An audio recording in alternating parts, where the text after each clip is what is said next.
恭喜来自江离律师事务所的江离律师荣获全球100大精英律师称号，同时他也是该奖项历史上最年轻的得主。恭喜江律！恭喜江律！恭喜江律！恭喜！恭喜啊！恭喜江律！江律，这些文件都需要您签字，放我桌上吧。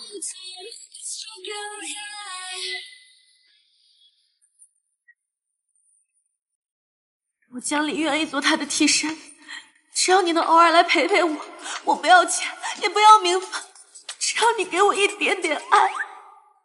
什么？江离？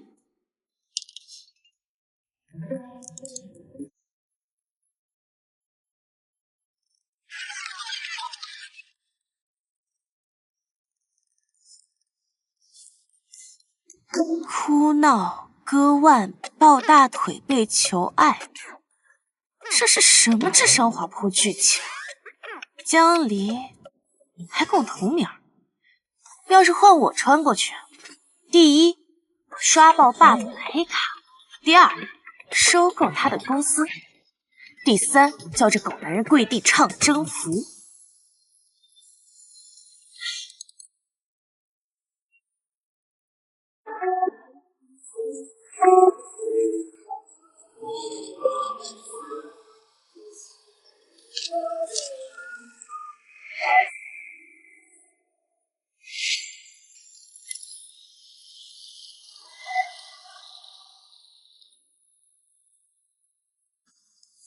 谁准你割腕？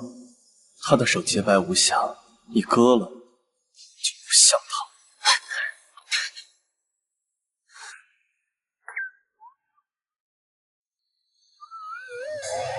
不是吧？真传输了，还成了这顶级恋爱脑江离本人？装这副失魂落魄的样子给谁看？该不会想辩白跟我说你不图钱吧？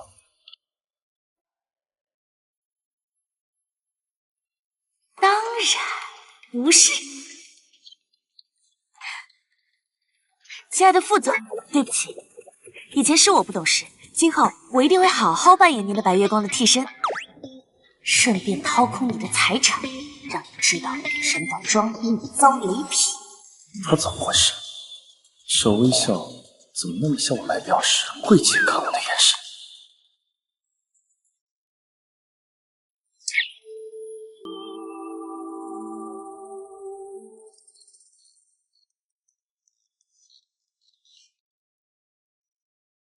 为了让我们本次合作更规范，避免纠纷，建议我们先签一份替身服务协议。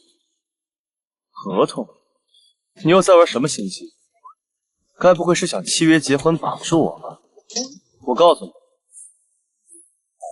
嘿，自信过头是病，治。甲方傅思涵先生，也就是您；乙方江离，也就是我。签订这份合同，能让我们的替身服务更加规范。你的花样还真是一出接一出。我告诉你，你这样的女人，协议内容如下：第一，乙方以扮演甲方心中白月光客地形象为核心服务，基础月薪50万。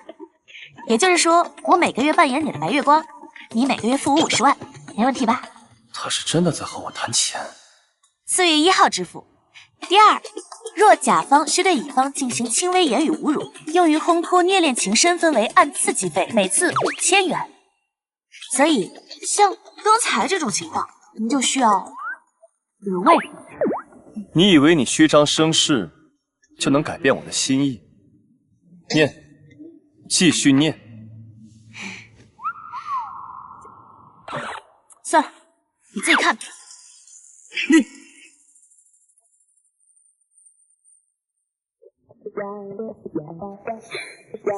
乙方需配合甲方出演为爱吃醋、黯然神伤、倔强隐忍等情绪大戏，按小时计费，每小时8000元，不满1小时，按1小时收费。为我吃醋还要收费？而且节假日3倍工资。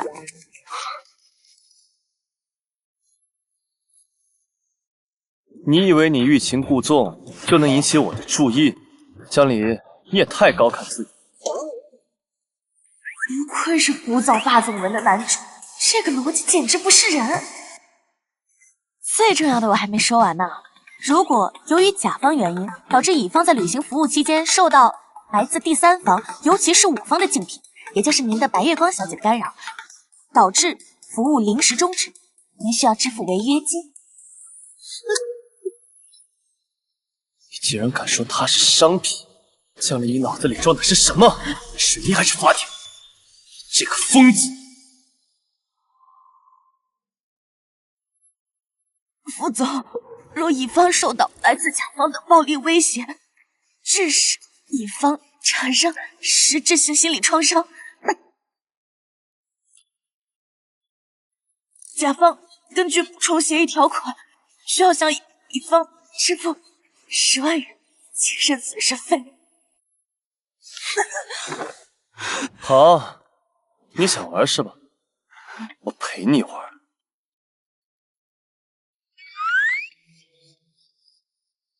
请用这种方式引起我的注意，我会用行动粉碎你的幻想。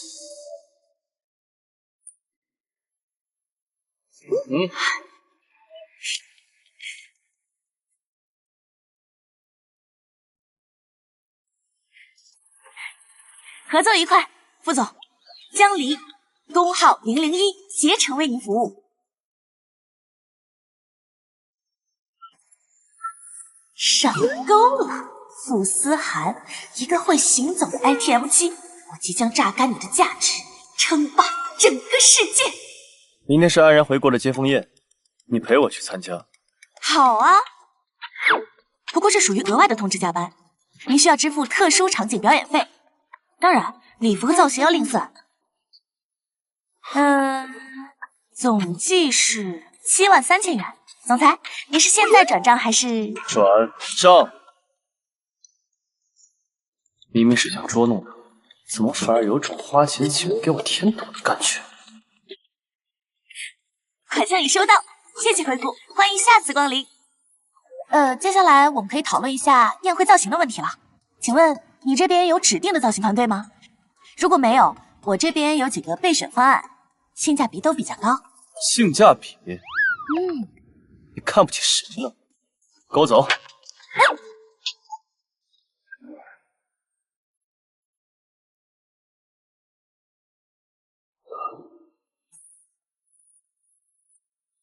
副总好。副总好。不愧是古早霸总，好大的排场。副总好。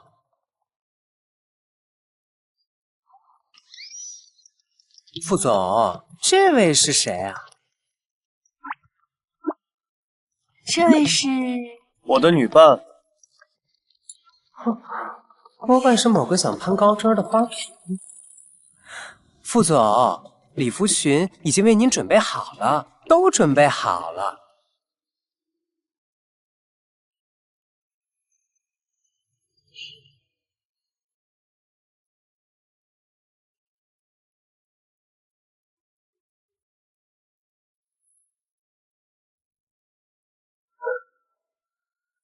就这条吧，这是婉晴最喜欢的风格。这条不行。还轮得到你说不？副总，还真就能轮到我说不。根据我们签订的协议，乙方有权拒绝可能导致乙方个人形象受损的造型要求。这条裙子设计优雅，剪裁得体，但是它不适合我。在副总面前，居然有女人敢说不？他是何方神圣？哪里不合适？你不就是不想和婉晴穿同样的衣服？江离，你的演技太拙劣了。没错，我就是不想和您的白月光穿一样的衣服。装不下去了？不，副总，我的服务核心是扮演您的白月光，而不是复制它，是2度创造，讲究的是神似，而并非形似。再说了，复制也体现不出您这笔投资的价值啊。穿上这条裙子，我就只是霸道总裁白月光的替身，可这是我的第一次亮相，我要以江离一个堂堂正正、独立的身份出现。那如果我非要你穿，那大家就又会觉得副总又找了一个没新意的花瓶，幼稚的宣告自己心有所属，会影响您的形象。甲方乙方投资价值，我明明听得很不开心，却又觉得他说的有点道理。那你穿什么？到时你就知道了。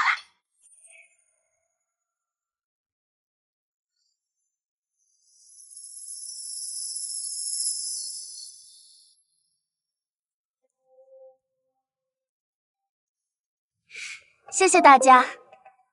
但我这次回国其实只为了一个人。哇，是谁啊？谁这么幸运啊？思涵哥哥，你现在还是一个人吗？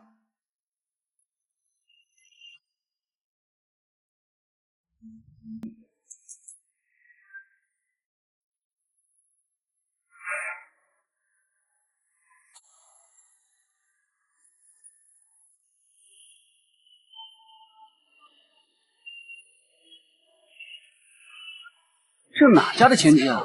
好漂亮！说不定是哪个嫩模。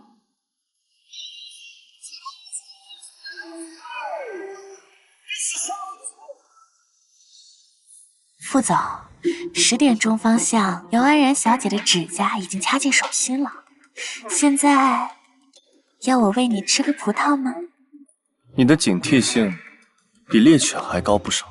借着工作制造亲情，江离，你的新把戏不过如此。毕竟副总付了钱给我。记住你今天的任务，别让姚安然缠上我。收到。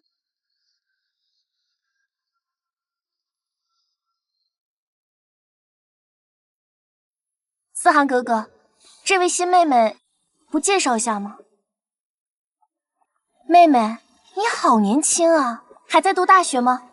你和思涵哥哥是怎么认识的？哼，这个女人一定是嫩模或者捞女。姚小姐久仰大名，我是江离，是副总的私人顾问。原来是工作关系。那安然小姐刚才可是有点咄咄逼人了。原来如此啊，好馋，给我等着。私人顾问，女朋友这个身份容易引发不必要的情感纠纷和道德审判，但是私人顾问就不同了，既专业又高端，还能解释我为什么会出现在这里。最重要的是，什么？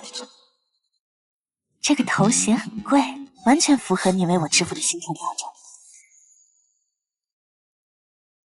原来是江顾问，失敬了。思涵哥哥，你也真是的，来宴会还带着私人顾问，你也太敬业了。听见了吗？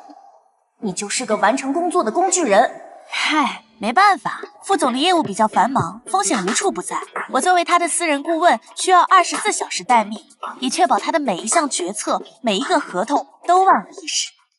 有必要吗？那当然了，尤其是在签署某些会造成重大损失的长期合作协议时，对吧？这个女人是不是又在提醒我，我是一个花了冤枉钱的甲方？私人顾问，这个世界上竟然有当着老板的面说话如此嚣张的员工，哼，要么无药可救，要么恃宠而骄。哎呦，副总啊！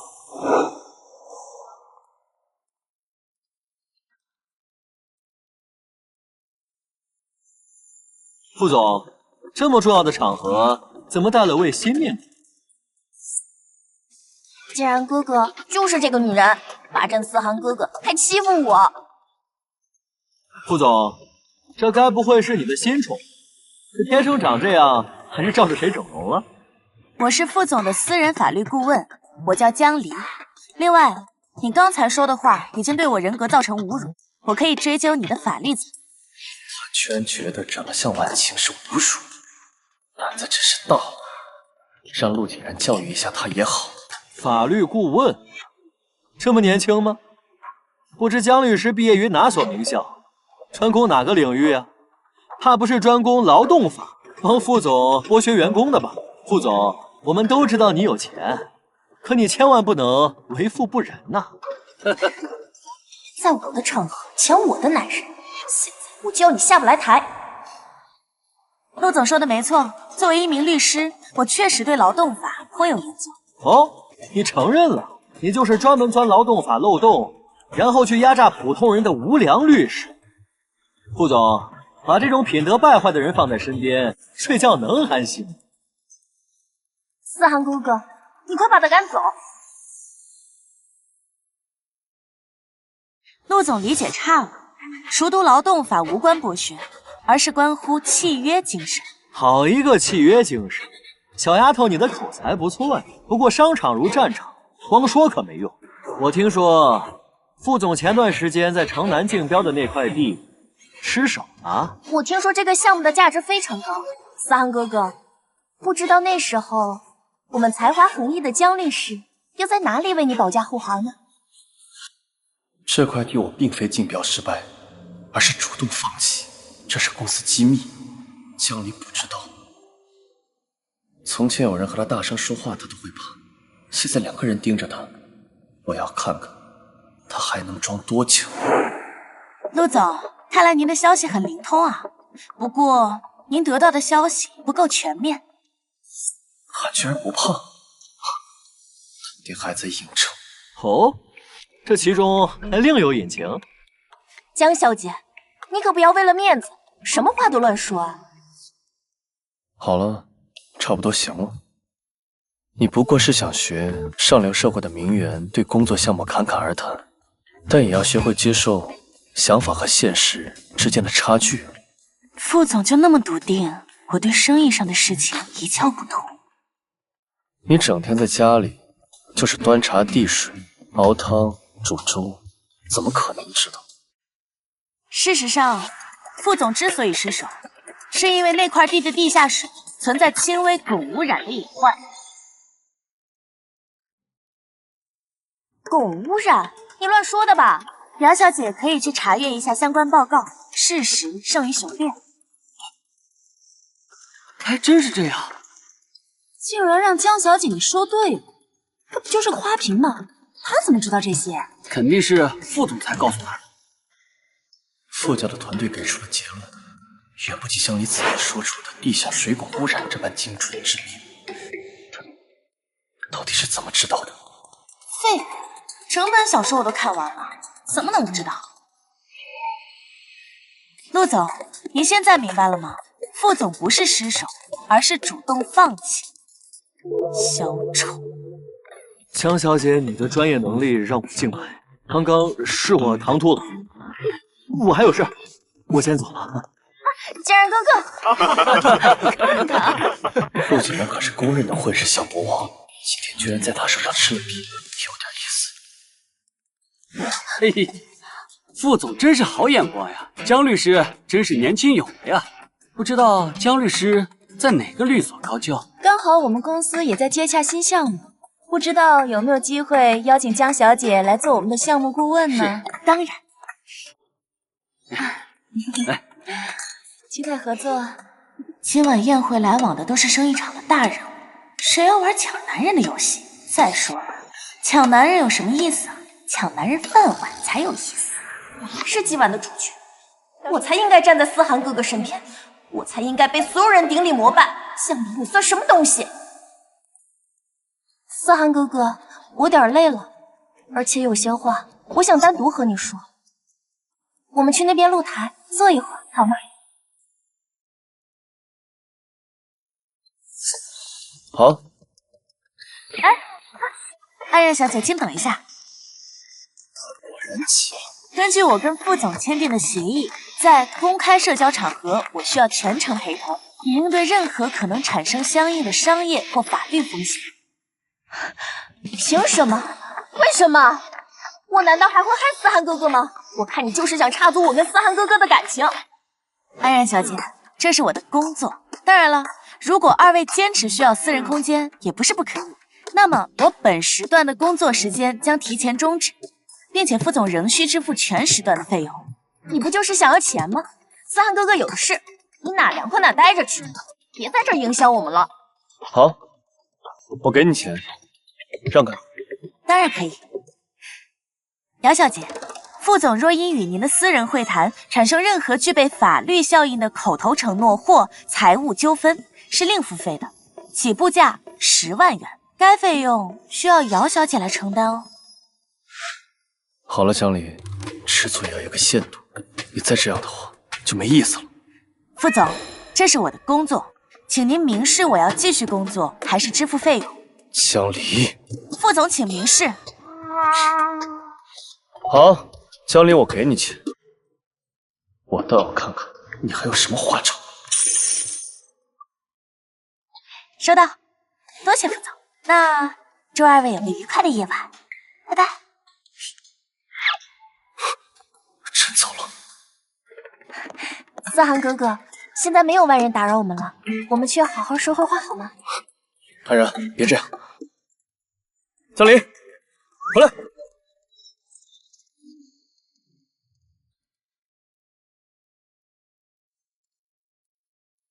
又是你，坏我好事。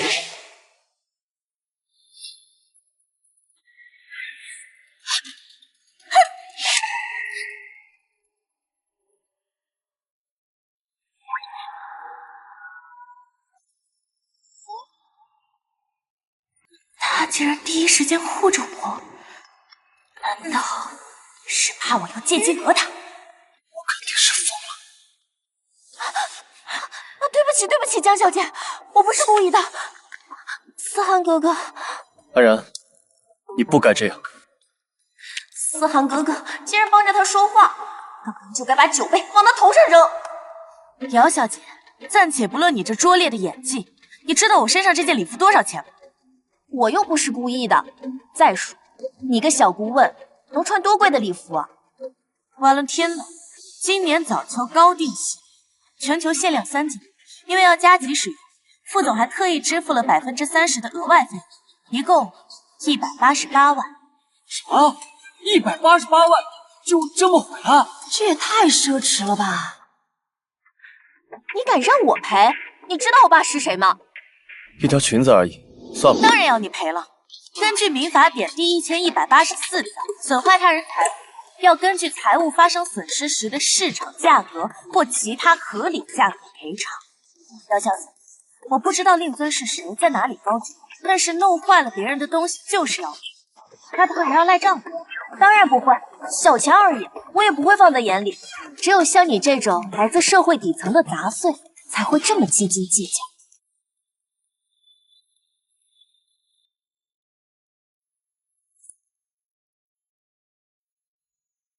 转账已收到，此事两清。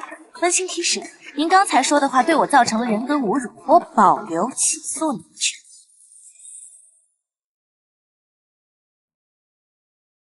思涵哥哥，你看他呀，收了钱还这么咄咄逼人呢。安然，自己犯下的错误就要自己承担，况且他说的也没错。连你也不帮我，拜拜。哇，专业呀！江离小姐的业务能力也太厉害了。姚小姐以前没少给别人裙子泼酒，没想到还能吃这亏。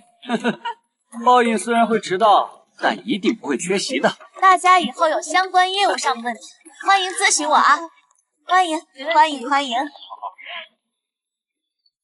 江离，你让我今天很没有面子。可是我很有面子啊。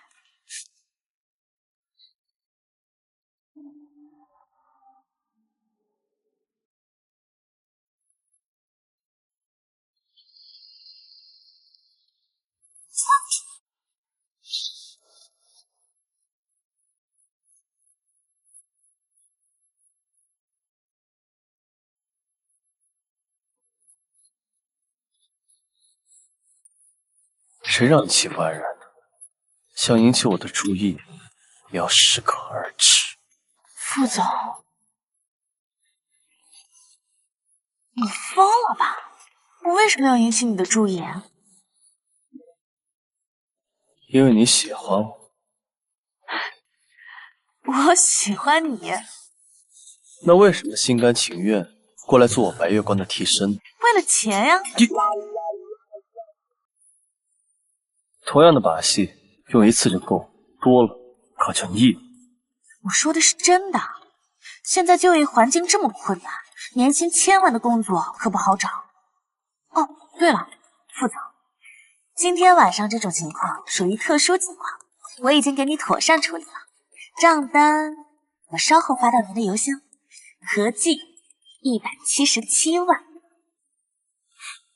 你是不是以为我不敢解雇你？千万年薪，我就算丢进水里听个响，也不想养一个骑在我头上的大人。副总当然可以解雇我，但是你首先要考虑一下解雇我的后果。解雇我，可就相当于把一把锋利的武器递到了竞争对手的手上。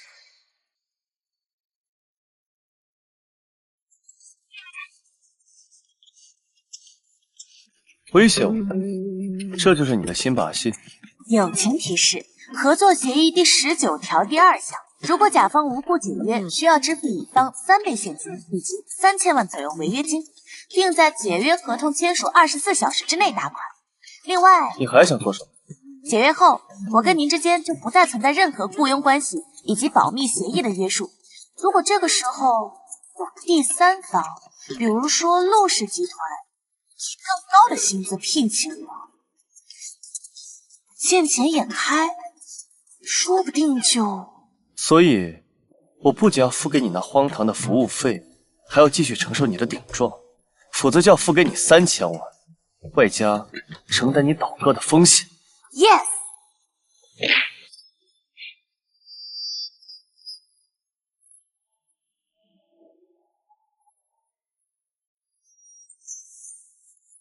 好，我答应你，从明天开始来我公司上班。装独立女性引起我的注意，以为背点法条就能拿捏我，来到我的主场，我有的是法子让你知足。我听副总安排。傅思涵啊，傅思涵，你真是气昏了头！你让我去你公司，这和让老鼠进粮仓有什么区别？收拾收拾，公司准备姓姜了。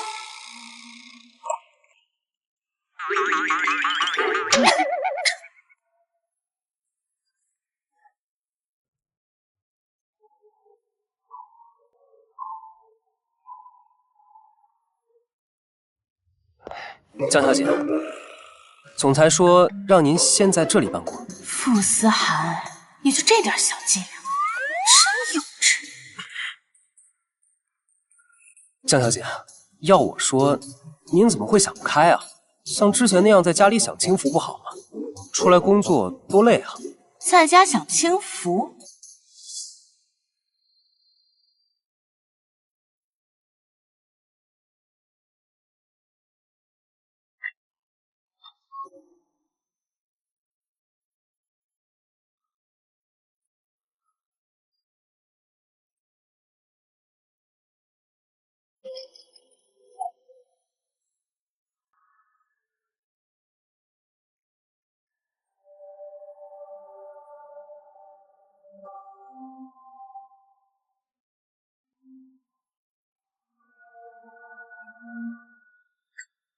淡了。我知道错了，下次会改进。享清福，向下的自由不算自由。我既然来到这个世界，那我就要上桌。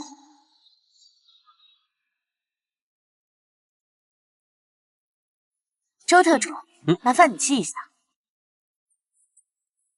第一，办公环境密闭、通风不良，不符合劳动法规定的安全健康的办公环境。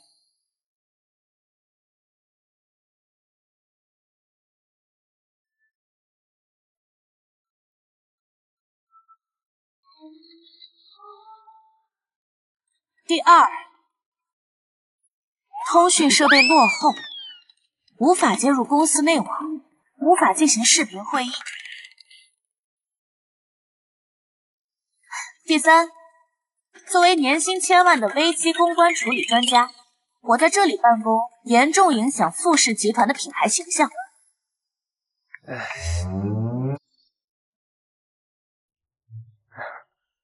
江小姐，您的意思是，基于以下3点所造成的后果，需要我们自行承担？你很聪明。谢谢您啊。当然，这些只是我基于专业角度给出的危机分析，具体如何决策还要看你们副总。所以，麻烦你把我刚才说的话原封不动的转告他，谢谢。原封不动。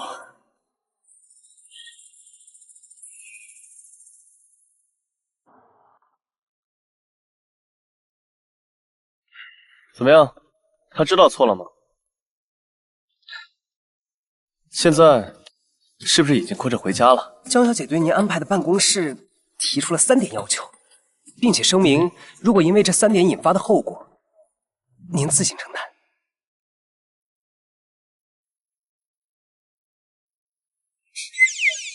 好一个江离，他是不是以为我拿他没办法？总裁息怒，其实我们完全可以借力打力。半个小时后就是高管会议，我们不如让江小姐参加。那些高管一向难缠，他们肯定会对空降的江小姐产生质疑。好主意，夏公子。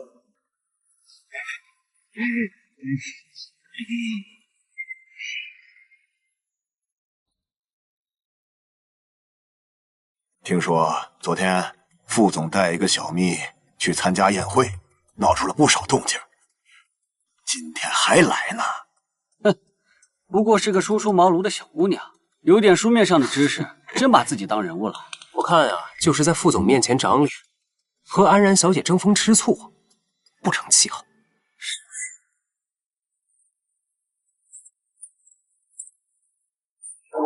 局长好。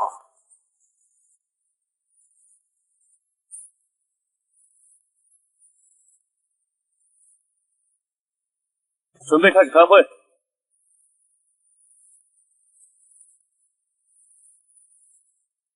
市场部，我们市场部作为公司的老牌部门，一向都是脚踏实地，靠的是过硬的业绩，还有对公司的忠诚，而不是某些哗众取宠的旁门左道。我们预计这个项目启动之后，1年之内可以实现盈利，3年可以收回所有的成本，这将是我们集团新的利益增长点。我有个问题，张副总，您的报告中人流量数据引用的是3年前市政规划预估，怎么了？你有意见？但是根据上个季度交通部门的最新数据，该区域规划的地铁线路已经被一条 BRT 线路取代，这也意味着核心客群的消费理念和交通方式已经发生根本性的改变。还有这件事，是很大的数。这只是微调，影响不大。影响不大，确定吗？我在市场部多少年了？难道我的市场敏锐度还不如你？副总，江小姐纯属是在胡扯。客户群里没有改变，剩下的问题都可以继续。对，我当时就是这么考虑的。江小姐，你不懂我的专业，你少在这里发表意见。哟呵，还敢顶嘴，很好，小张。希望你待会儿别哭鼻子哦。好，那我们就聊点专业的。上个月，市医院在商业体旁边拿下一块地，准备建一个传染病防护中心。请问一下，一个主打高端消费的商业体，紧挨着一家传染病医院，这专业吗？我不知道。你不知道？上个月的事情你到现在都不知道？副总给你开的千万年薪掉到水里都能听个响，不上你们公司当大爷，是吧？用我的话对我，这胆子是真的废了。张副总，你现在可以告诉副总，你计划的新的利润增长点是打算靠卖口罩和防护服来实现吗？给我个解释。总裁，我错了。够了。这个女人竟因3言2语间把我引以为傲的项目变成定时炸弹。她只用了1个晚上，就挖出了连富士核心团队都未曾发现的最为致命的深层危机。这女人简直是个妖人。现在知道我的能耐了吧，小夫？会议暂停。张震，半小时后来我办公室。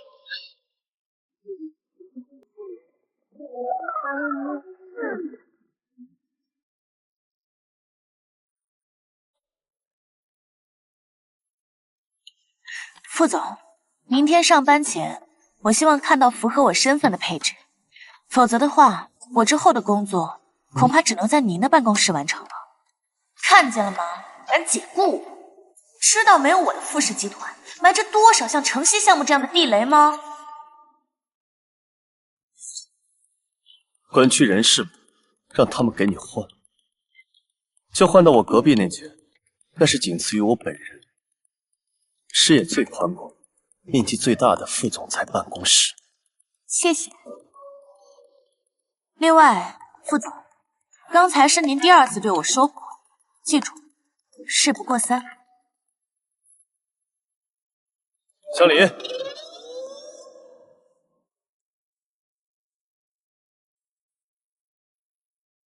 不出声挑战，干得不错。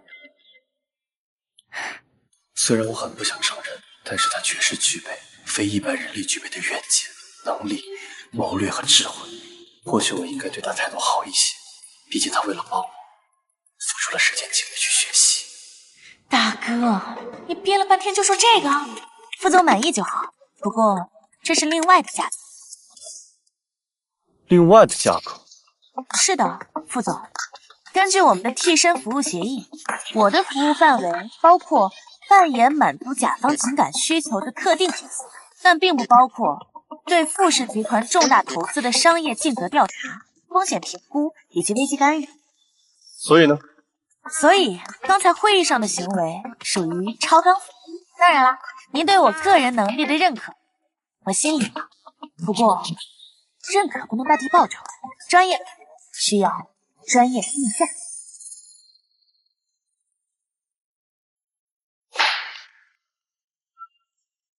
我跟你谈感情，你跟我谈合同；我跟你谈工作，你跟我算超纲。我夸你一句，你反手给我一个账单。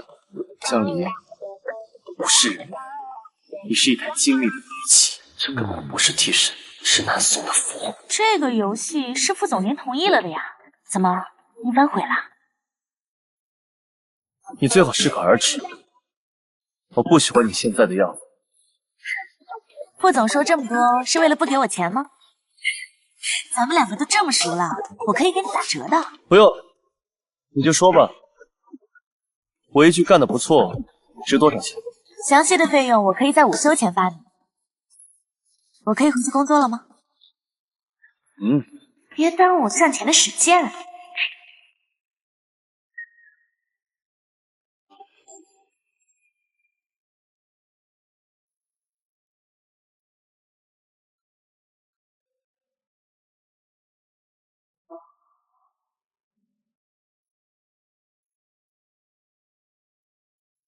江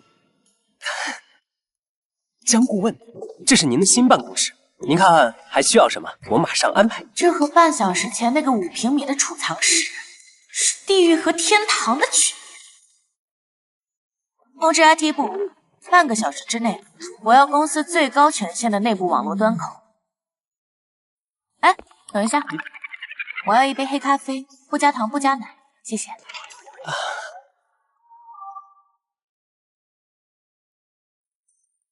唉，颤抖了 NPC 们，你们的神要开始大展宏图了。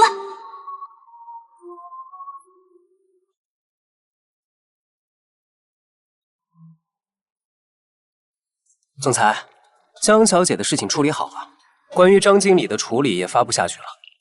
另外，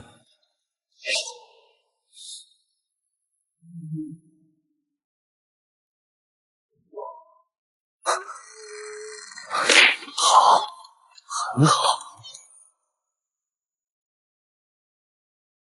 总裁，您要不要喝口水啊？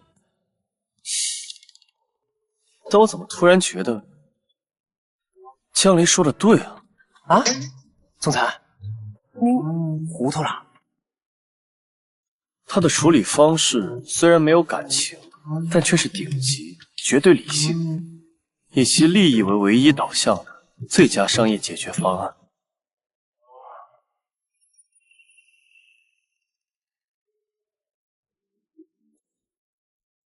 喂，老李，打给一个新成立的咨询顾问公司。你先下班吧。啊，总裁，那你呢？我准备一个人出去走走。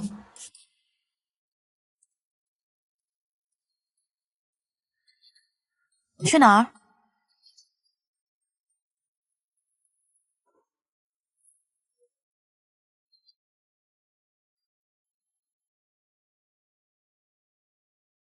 江离，别装了。我装什么啊？你嘴上说着不喜欢我，但听见我要独自一人出门，还不是火急火燎赶来？哦，你是这样理解的。行了，我承认是我以前没有发现你的长处，但你再继续胡闹下去，那可就不好玩了。副总，现在是下午时间3点15分，距离我的下班时间还有2小时45分钟。按照协议，我必须要完成本日的工作时长。不是故意跟着你的哦。你说什么？哦，我懂了，副总是工作太累，想玩情感 play 了。小妖精。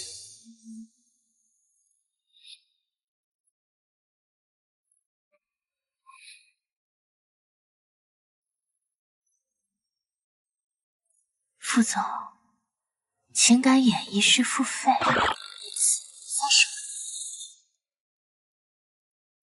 钱，又是钱。江离，你掉钱眼里了。以前可都是你主动想和我亲近的。今时不同往日，所以副总是打算付费呢，还是从我身上起来？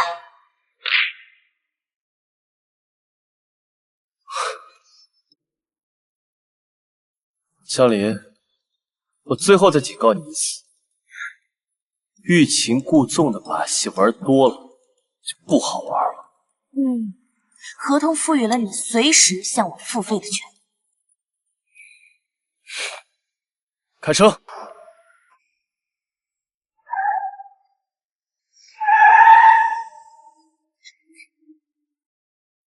哎呦！哎呦！哎呦！疼死我了！哎呦！哎，您别下去，您的身份不适合出现在这种纠纷场合，而且您现在心情不好，就算是下去也是砸钱了事。他这是想保护我。也是，过去他爱我爱的那么痴迷，怎么可能轻易就改变？这就装不下去了。那你想怎么办？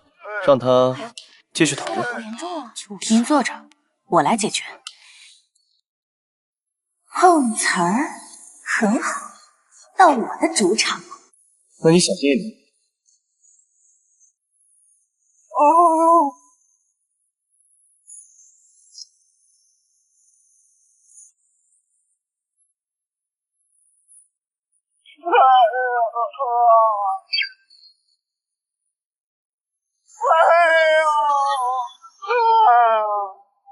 有钱人杀人了！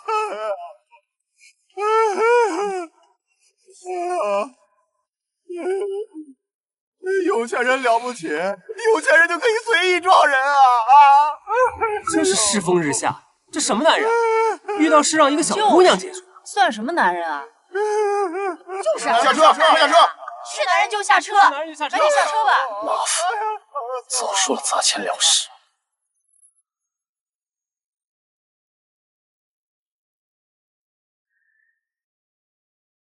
有什么事情跟我谈。他竟然有一些不同寻常的霸气，这是过去他没有的，婉晴也没有。哎呦，有钱人杀人了！哎呦，疼死我！这位先生，需要帮您叫救护车吗？你叫什么救护车呀？你撞了我，我要报警！好。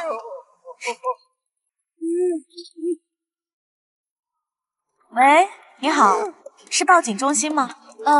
我在怀庆路和同庆路的交叉路口发生了一起交通事故。不，没有人员伤亡。你还真报警啊？事情是这样子的，我方车辆正常绿灯起步，车速低于每小时5公里。一行人自行冲撞到我方车前，并声称被撞伤，疑似碰瓷。我没有啊。对，我有全程录像，车上也有行车记录仪。我怀疑对方涉嫌敲诈勒索，麻烦你们过来处理一下，谢谢。从前没发现，他处理事情还挺有魅力的。你胡说八道你！警察马上就过来了。另外，我刚才观察了一下，你出来的地方右上方30米处有一个高清摄像头，而且我方车辆的行车记录仪是4K 超广角的，应该拍得很清楚。你强词夺理，你胡说八道！你那什么行车记录仪绝对是假的！哎呦，我不管，你撞了我就得赔钱！哎呦，不给钱我就不起来！无耻之徒！友情提示：按照治安管理处罚法，敲诈勒索构成刑法上的敲诈勒索罪。我怎么了我？你再不起来，属情节严重，3年以下有期徒刑起。他居然一点都不害怕，有理有据，不卑不亢，这个人自发狂。哎，小姐姐，误会，都是误会啊！哎，刚刚那是我眼花了，自己摔倒了，跟你们没关系啊。那我就哎，别着急走啊，警察马上就过来了。你现在走了，是属于畏罪潜逃还是肇事逃逸啊？到时候情节就更严重了，还是等警察来了把话说清楚了再走比较好。你放心，法律是公正的。碰瓷儿我，那你算是踢到了铁板。哎呦，小姐姐，姑奶奶，我错了，我上有老，下有小，刚刚是我一时糊涂呀。这样钱我不要了，你就把我当个屁，放了吧。啊！求求你了！这姑娘真厉害啊！对呀，真是无人。整个过程高效利落，甚至带着一种不动声色的优雅。江离是什么时候变成这样的？是为了引起注意，在暗中提升成这样的吗？很好，他成功了。原来是碰瓷的，真是不要脸！这姑娘真厉害，一点也不害怕啊！就是。喂，110吗？刚才那位先生突然说是误会，是他自己不小心摔倒的，我们已经和解了，就不用麻烦你们来跑一趟了，抱歉。还不赶紧走，是等着被请进去喝茶谈心吗？刚才是走吧，走吧。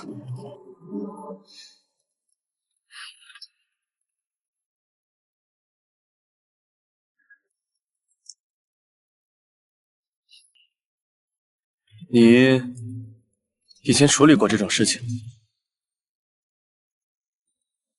没有。处理的不错，辛苦了。其实不复杂，这种人就是利用普通人怕麻烦的心理，制造信息差来获利。我做的只不过是把信息透明化，他的心理优势自然就崩溃了。这女人懂得好像很多，我感觉我对世界的认知正在被她一点一点的颠死。我突然发现，其实你还挺有趣的。你是从什么时候开始？这次服务的账单我已经发到您的邮箱了，这次服务费是16万。16万？你就下去说了几句话，就要16万？亏我还以为他刚刚下去是因为担心我的情况，没想到还是为了钱。这个女人荒唐。如果刚刚换成是我下去了，他不一定会讹到我16万。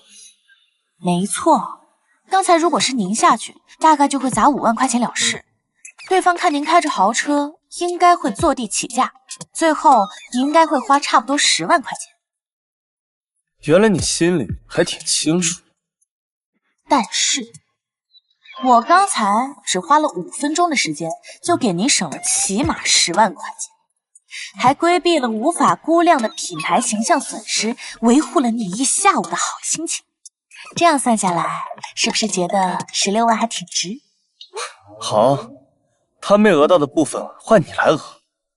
江离，你有完没完？咱们服务人员的事情怎么能叫讹呢？副总玉树临风，说一不二，富可敌国，肯定不会赖账的，对吧？傅思涵在我面前就是个弟弟。账单发我邮箱上，但是我是为你刚才最后一句话买单。夸他能挣钱，还真是人傻钱多。开车。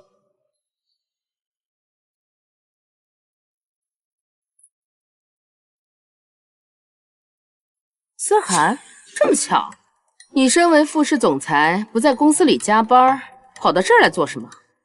中年女人，妆容精致，言辞刻薄，这应该是傅思涵最讨厌的长辈，他姑姑。幼年时，他为了培养傅思涵的狼性，将傅思涵扔进无人区和狼作伴，这些年也处处和傅思涵作对。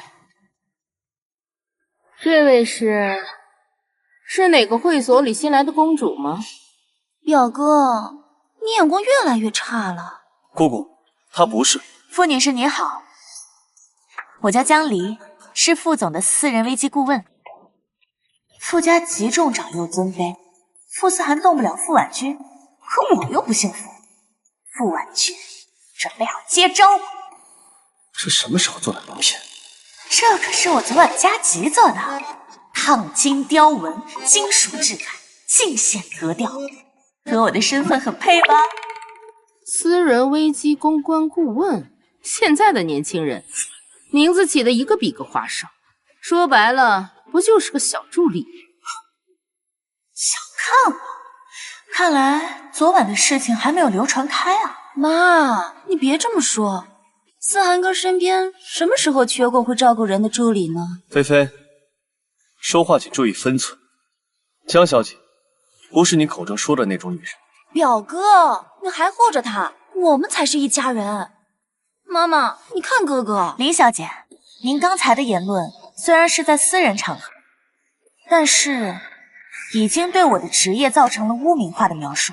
如果传播出去，根据相关法律，我有权追究您侵犯我名誉权的责任。你什么意思？你再说一次。你是在威胁我女儿吗？像你这样趁着年轻有几分姿色，想靠着工作勾搭有钱人的小丫头片子，我可见多了。我命令你马上向我女儿道歉。姑姑，何必咄咄逼人呢？傅思涵，如果你不想明天傅家宗族长老都知道你和这个不三不四的女人厮混在一起，你就给我闭嘴！别忘了你是怎么当上副市总裁的。姑姑，我和你的事情跟他没关系。哎，傅女士，我有必要提醒您一下，您刚才的话语已经涉及到傅氏家族继承这一敏感话题，我建议您立刻闭嘴。怎么，我聊我自己家的事儿还要经过你的同意？哎，真是不巧，还真要经过我的同意。这女人好大的胆子，竟然敢硬刚姑姑。傅女士，如果今天傅氏估值内斗的新闻传出去，大概率会造成傅氏集团内部治理纠纷，同时会释放出傅氏内斗的负面消息，影响股价，造成经济损失，而这些全都要由赵世芳来承担。你可以吗？思涵，姑姑可是为了你好，你一点都不领情吗？你还看着这个女人在我面前耀武扬威，用亲情绑架我，黔驴技穷就来这招。我当然相信傅女士刚才的话都是出于对我们傅总的关心，但是为了避免今天的事情被有心之人传播出去，造成负面影响，我建议您现在立刻马上和我们傅总道歉，将风险降到最低。道歉？我向一个晚辈道歉？你问问他，他敢接受吗？思涵哥哥，如果舅舅知道了的话，你会挨骂的。所以说，傅女士，您完全不担心自己对傅氏集团的影响，还是说，在傅女士您心里，傅氏集团的利益轻于鸿毛，只要您的面子重于泰山就可以了？啊，您别误会啊，我就是问问。从小到大，他是第一个会在姑姑面前护着我的人。我本来想用身份、规矩、人情这些模糊的社交武器来羞辱江离，没想到他根本不和我在同一个频道里对话。上流社会的圈子里，没人敢这么和我妈说话，我一定要让她好看。思涵，今天这事儿是姑姑不对。姑姑，没事的话，我们先去吃饭了。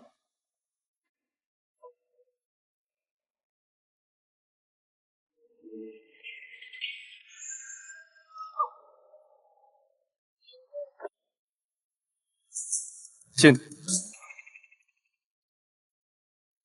敬你。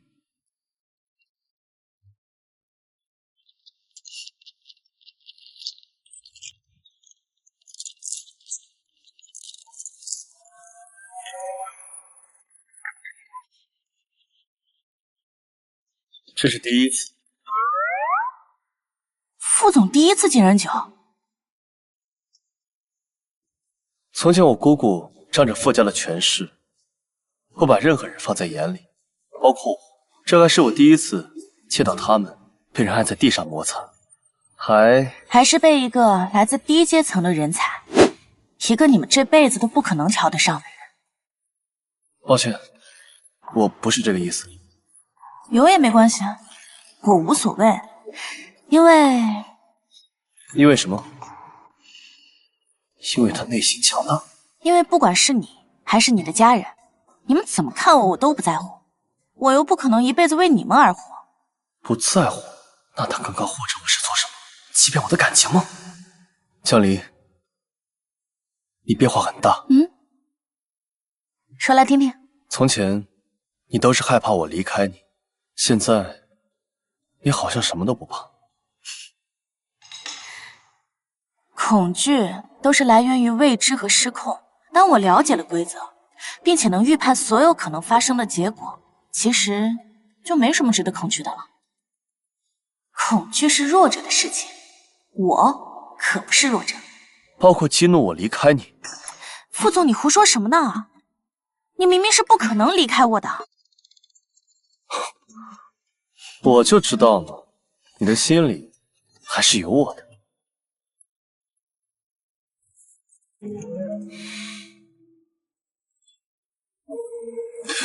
哎，怎么了？快走走。我们是有合约的，今晚的服务费是30万。这女人完全就是一个没有感情的鬼。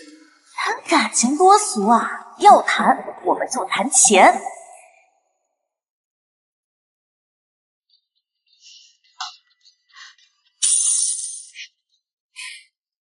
多谢副总，今后我还会继续待在您身边，为您提供更好的服务。Cheers。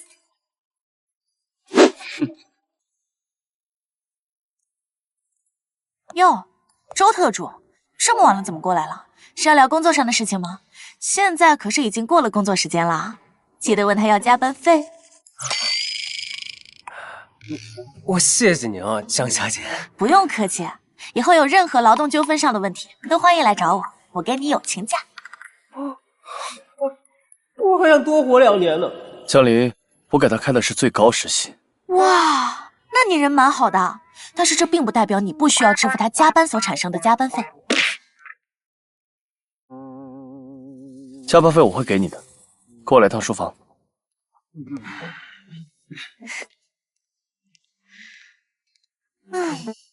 傅思涵现在就顶不住要搬救兵了，游戏才刚刚开始呢。总裁，您的意思是江离小姐又从您这里划走了46万？钱不重要，最重要的是他根本就不在乎我，不在乎我吗？我傅思涵从小到大，第一次感受到被人玩弄在掌心。所以，总裁您是更喜欢之前的江小姐？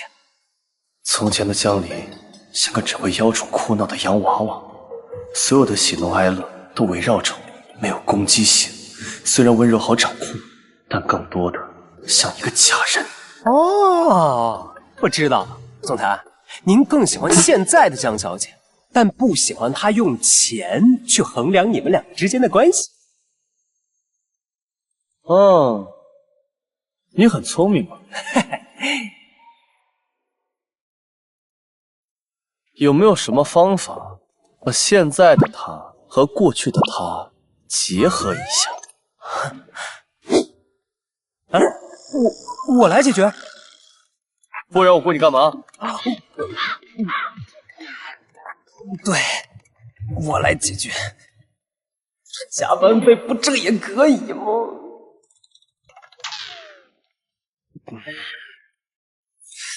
哦，我知道了，总裁，江小姐之前对您小意温柔，是因为她喜欢你。如果你能让现在的江小姐也喜欢上你，不就两全其美了吗？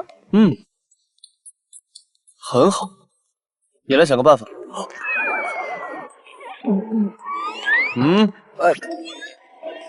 好的。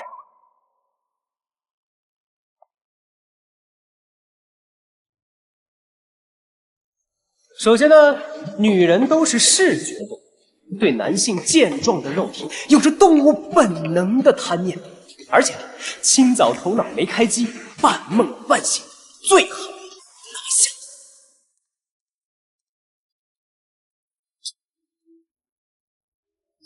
Yeah, baby. Nothing like the last time.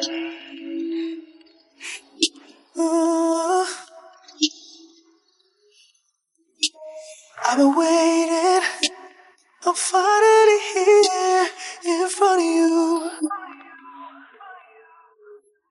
You've been patient, baby. I had you on my mind since the last time. Baby, you've been on my mind since the last time. 醒了？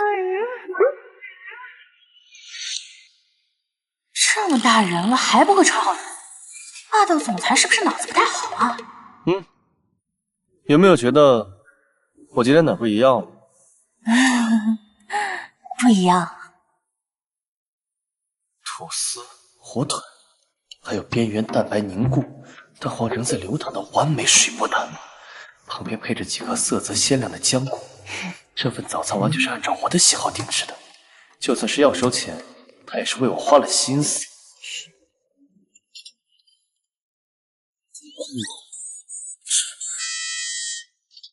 就一份？是的，只有一份，我的。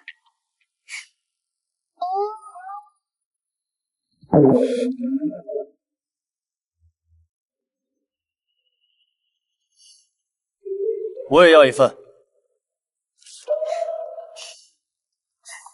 副总，在服务开始之前，请允许我向您介绍，这是今日的早餐菜单，请您过目。这是我们的早餐菜单，请您过目。不就是要钱吗？我给，现在就去给我做。这女人简直是浪漫气氛的终结者。好嘞。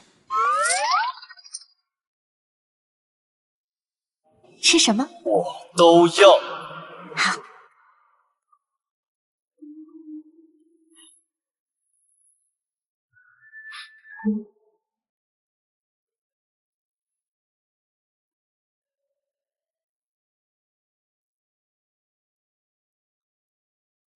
爸，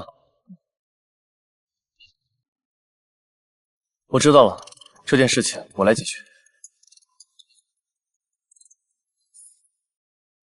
出事了。副总，请用餐。你今天的工作暂停，晚些我会让周岩把你的薪资结给你。这是逐客令？不行吗？不行。你什么意思？难道他看出来我现在心情不好，想留下来陪我？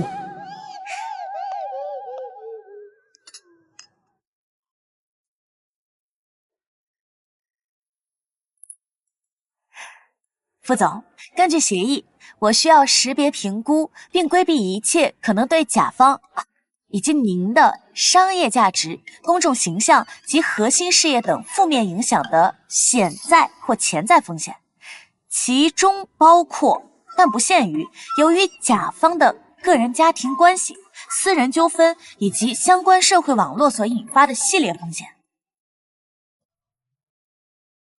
你是在关心我，还是完全为了工作？这不重要，重要的是您在这样的情况下做出来的决策极易产生很大的偏差，所以我不能立岗。重要？好一个不重要！江离，在你眼里我是人吗？还是一个被贴满传感器的精密仪器？一举一动都在你的监控和评估之下。你们还把我当人看吗？你们？他这是原生家庭的伤口遇到梅雨季又痒了，突然找我寻求关爱。副总，收起你的小情绪，现在最重要的是解决问题。好，你要解决问题是吧？我弟弟傅庭远在 A 大跟人打架，把教授的一个儿子打进了医院，现在人就被扣在保卫处。老爷子给我打电话，让我处理干净。你来解决。你弟弟，我记得他应该是你同父异母的私生子，这些年来一直在给傅家惹麻烦，是傅家一直想除掉的困难。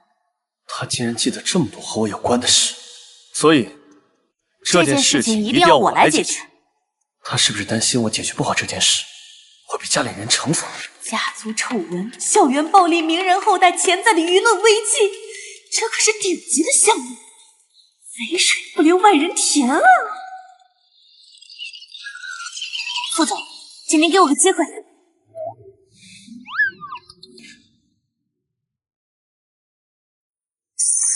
到账470万，钱款已到账。副总 ，Go Go Go， 出发了！走走走，快点！来，你不仅打人，还毫无悔意。你这样的学生，我们 A 大要不起。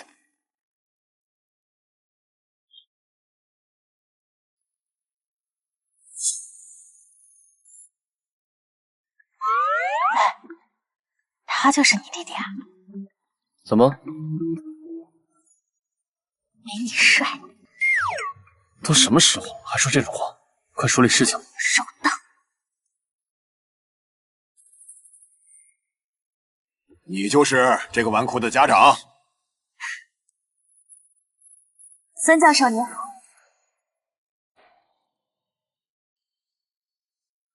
孙教授您好，我是傅庭远同学的代理律师，我叫江离。关于两位同学的意外摩擦，我想我们可以找一个安静的地方，心平气和的去谈一谈。律师？这就是你们有钱人的一贯作风啊！拿法律条文来施压吗？我哥给你多少钱？你这么卖力，让他自己跟我说，你算什么东西？哎呀，这个傻子，只会把事情搅得更黄。孙教授，我理解您的愤怒，但是我作为一名律师到场，不是为了恐吓或推卸责任，我其实是为了这件事情能够达到一个最公正、最有效，也最能抚平咱们伤害的解决办法。这个女人好像确实是有种控制全场的能力和气魄。也罢，学校都有监控，我先听听她怎么说。至于你，傅庭远同学，在你质疑我的身份之前，请你先搞清楚你自己的处境。我怎么了？我是傅家人，傅家就该管我，懂了吗？根据法律法规，殴打他人或故意伤害他人身体，处5日以上10日以下拘留，200元以上500元以内罚款。你吓唬谁呢？我不是吓唬，刚才周特助从医院发来的诊断报告，孙淼同学鼻梁骨骨折，轻微脑震荡，这种情况一般会被判定为轻伤2级。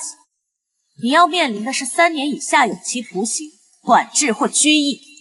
3年？这还不是最严重的刑。你刚才说你是傅思涵的弟弟，但这并不是你的保护伞，而是悬在你头顶的达摩克利斯之剑，会让你万劫不复。怎么可能？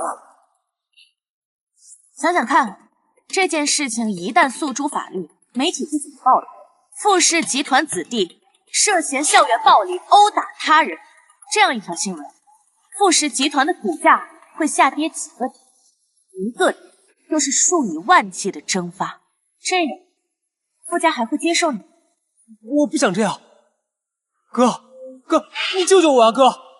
现在知道叫哥了。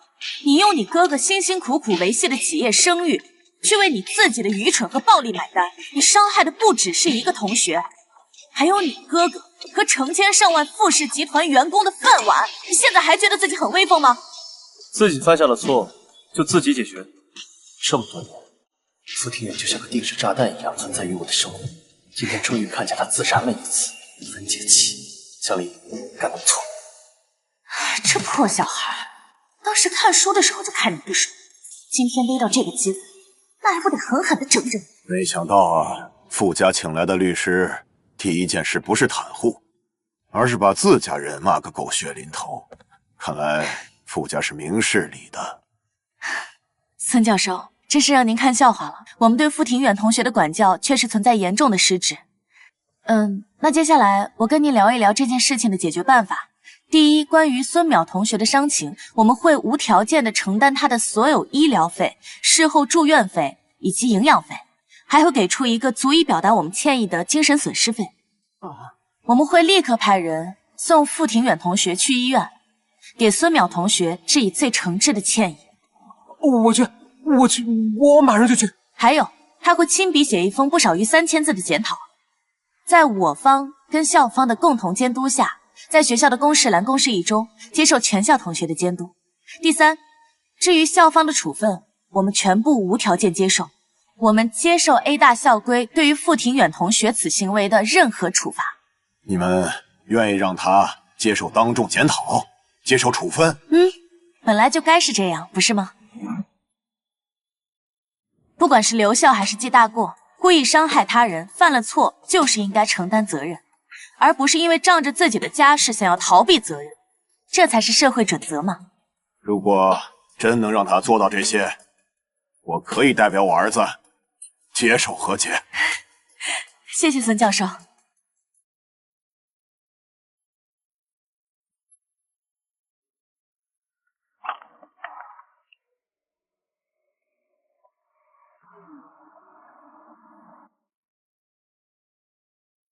你是怎么做到的？副总，这是我的核心业务范畴，通过精准分析冲突双方的核心诉求和心理弱点，运用法律知识、谈判技巧和危机公关政策，为甲方达到最有利的结果。我不是想问这个，我想问的是，为什么我换了这么多年都搞不定的弟弟，你出手就解决了？不行，这样问显得我很无能。反正以后有他帮忙搞定，不过是花点钱的事。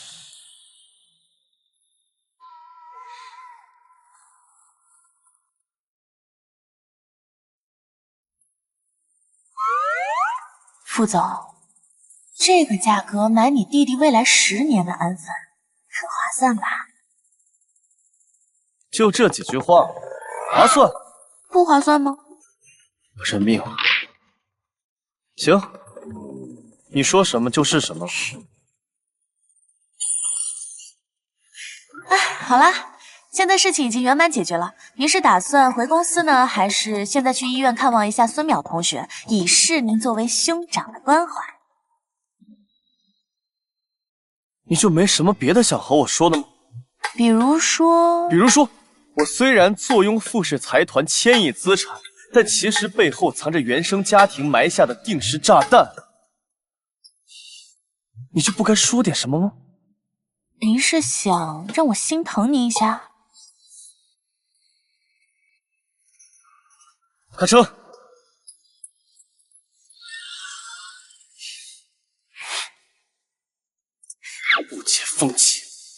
还需要人心疼。唉，那我们普通人跳河就行了。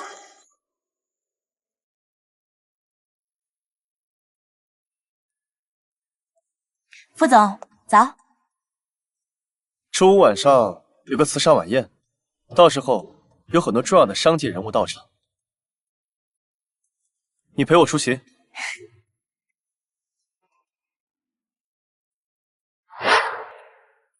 周岩，视觉冲击不管用，还有没有别的方法？要不我们加入一个竞争机制？继续说。之前参加宴会，您都是那些世家名媛的焦点。如果江小姐在场，肯定能感受到您的魅力，到时候就有道理。把最近规模最大的刑检找来。是。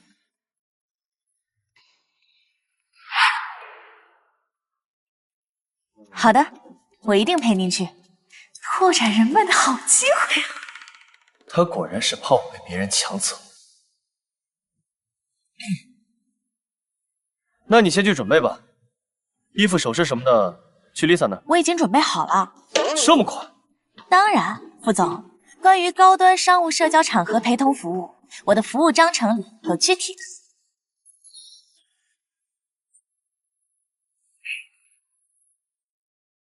副总，请您先选择服务套餐。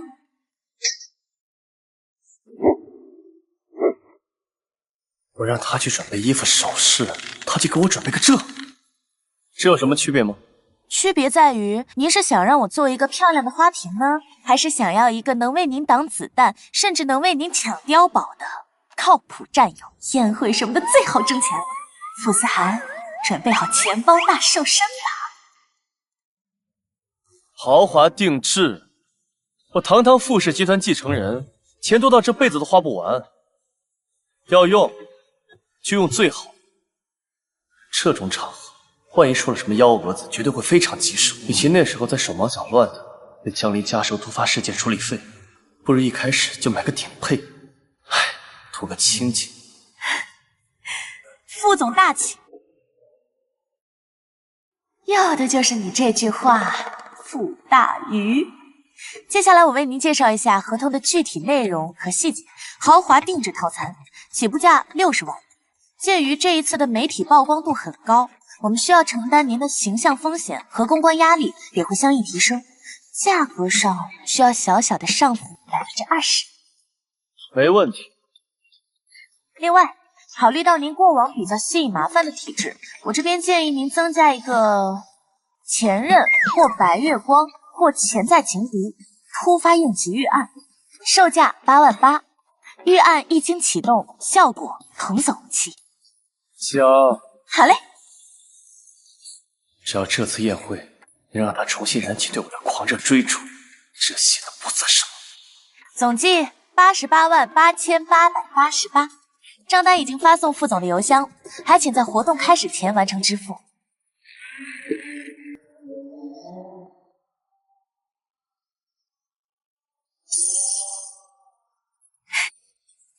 合作愉快。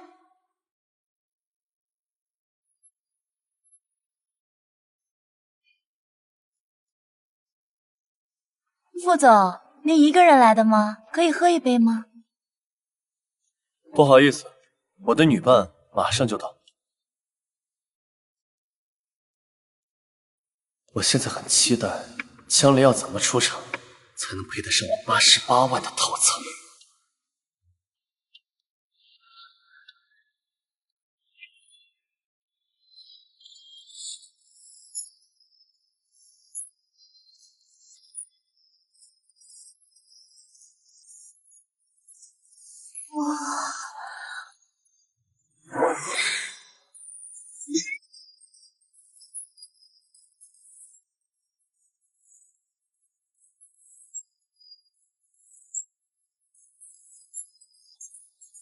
副总，我今天的出场您还满意吗？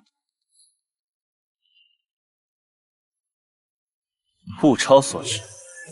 该死，我看见他居然会心跳加速，难道我对他不对的？他只是一个替身。副总满意就好，毕竟客户的体验是我们的第一追求。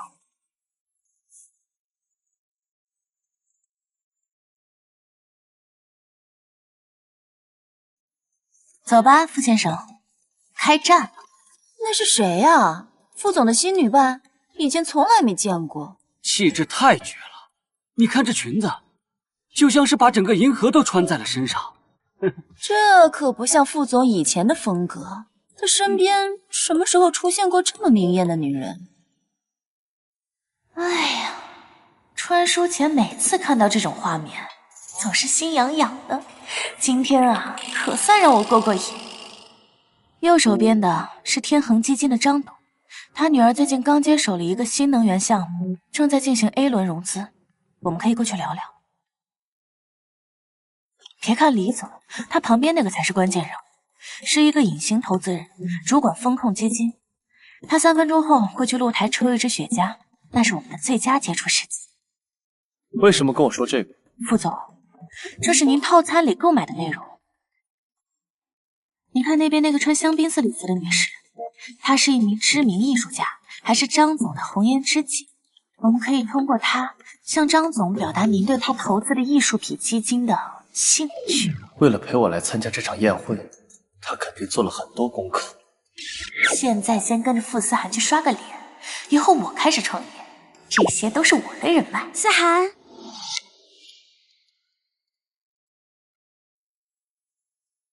这个声音，婉晴，真的是你？我找你找了好久。苏小姐，她不一直是副总的白月光吗？仔细看，江离小姐倒长得有几分像苏小姐呢，婉婉泪清。副总还真会玩。只是不知道替身和正主都在副总面前，他会选择谁？这位女士，你是？你谁啊？滚开！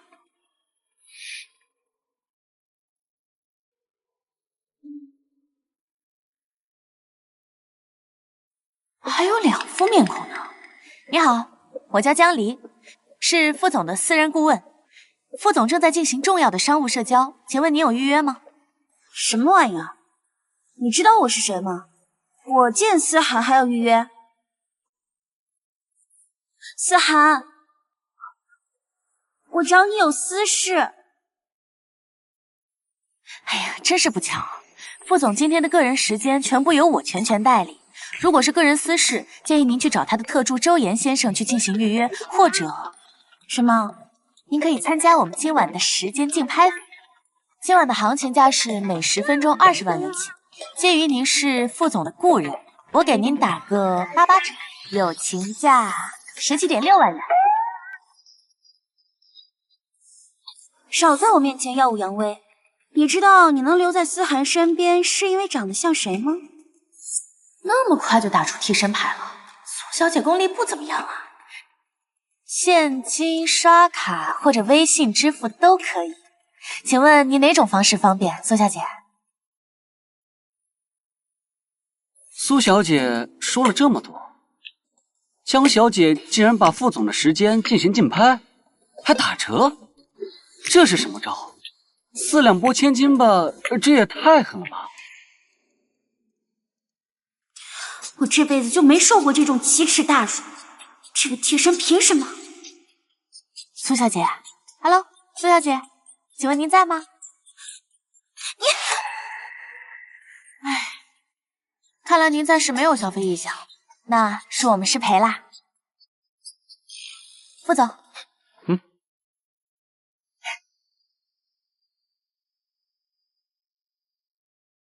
江离，你这么做也太过分了。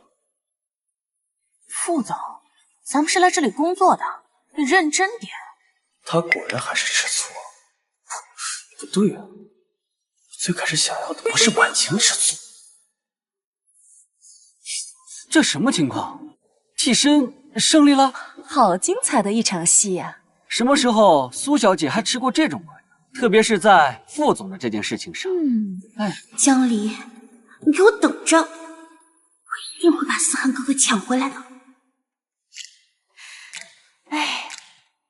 应急预案执行完毕，危机已解除，无附加费用产生。综合分析，此次服务价值体验超8万。副总，您赚了。我觉得今天晚上的事情没那么容易结束。苏婉晴和林菲菲关系很好，如果他们联合在一起，欺负我？我的意思是，有什么特殊情况，第一时间通知我。副总，你不会真的担心他们欺负我吧？我没有，我只是担心婉晴，她性子弱，今天晚上的事情已经让她很难受，如果再受到什么别的刺激，我怕她会想不开。明白，他不惹我，我就不惹他。至于你们的爱恨情仇，你随意。我是那个意思吗？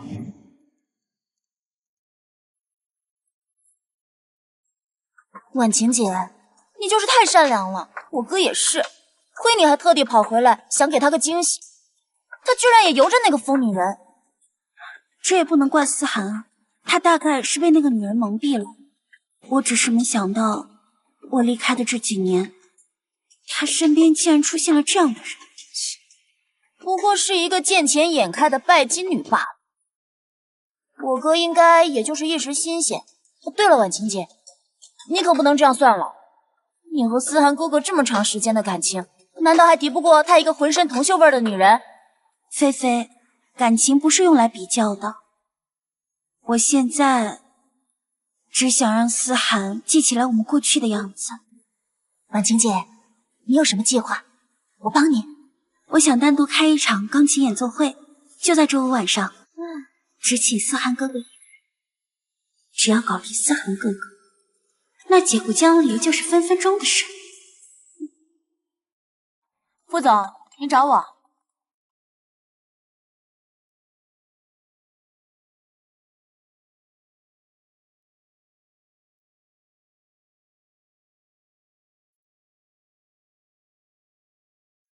致无有思涵。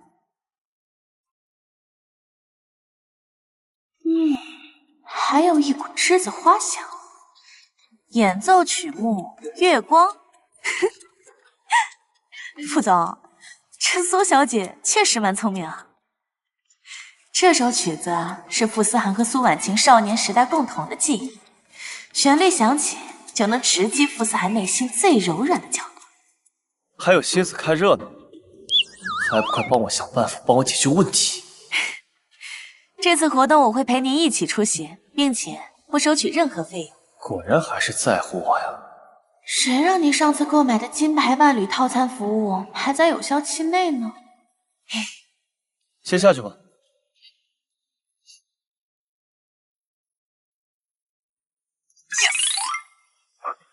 陈岩，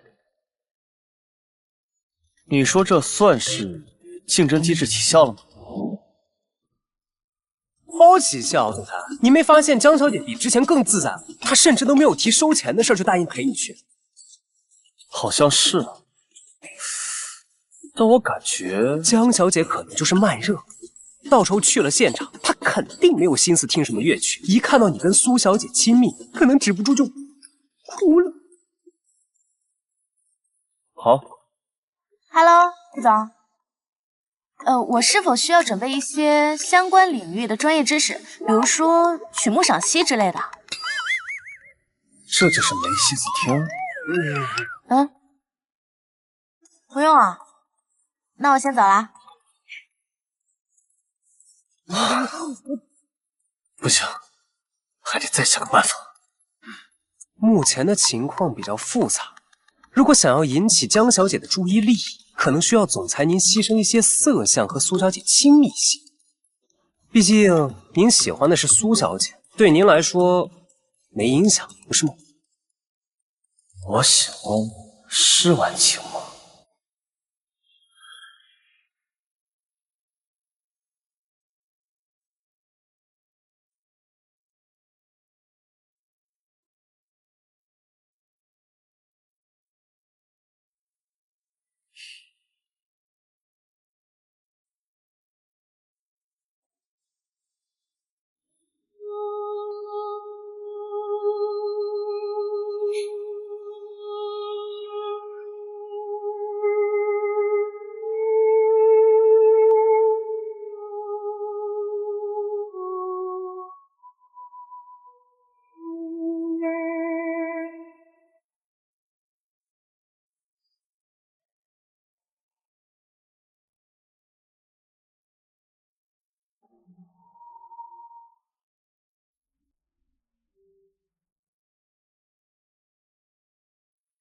思涵，你可以抱抱我吗？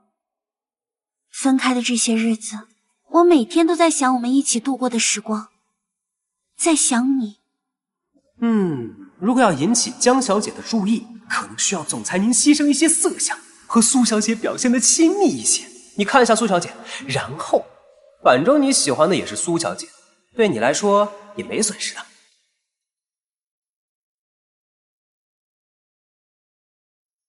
少年的回忆是一生最美的记忆。江离，你拿什么和我斗？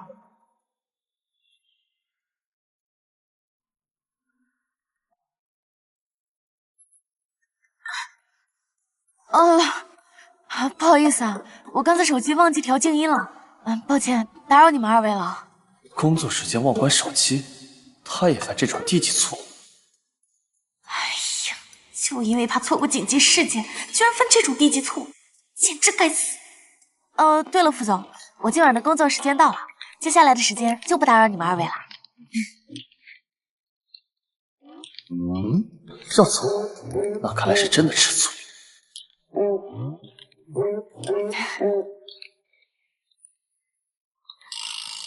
对了，由于我刚才的工作失误，我今晚的服务费用我自愿扣除，抱歉。还有苏小姐，你琴弹的真好，堪比专业的演奏家。还有这首《月光》的曲子，非常适合您的气质。这是什么套路？装大度？江离，我之前还真是小瞧你。来啦，江离，思涵，你现在就要走吗？我不想让你走，就算只是普通朋友，我千里迢迢的回来，你跟我吃一顿饭都不行吗？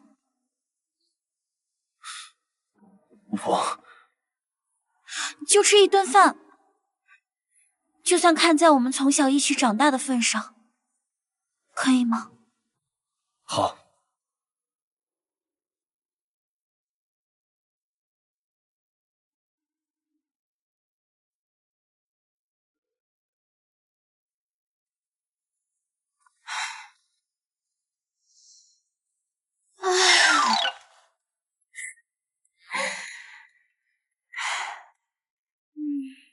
没有阴晴不定的霸总，没有两副面孔的白月光，整个世界都安静了。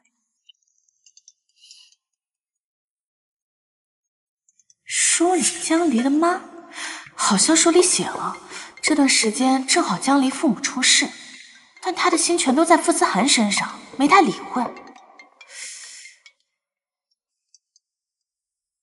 喂，李丽呀，你爸他突然头晕摔倒了，现在他被人送到了医院，正在抢救呢。但是医生说是急性脑梗。妈，这怎么是我妈妈的声音呢？妈，您先别急，我马上就赶回去。好的。不是在书里吗？这些人不应该都是 NPC 吗？为什么电话那头的声音跟我妈妈这么像？我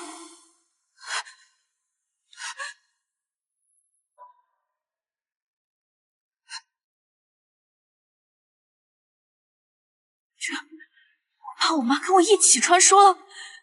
现在躺在医院的不是原主的爸，是我爸。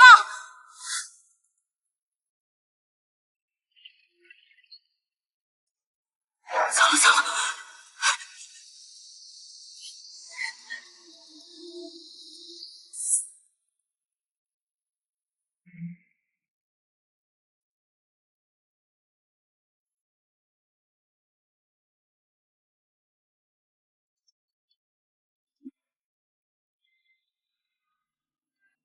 他从不会在下班时间来电话，是出事了？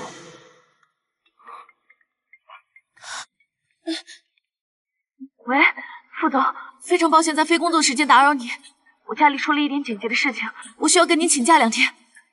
根据合同第8章第2条，事假期间不算薪酬，为此给您工作带来的不便，我非常抱歉。之后的工作事宜我会交给……你怎么了？说清楚，我这边听不太清。喂，他的声音听上去不太妙啊。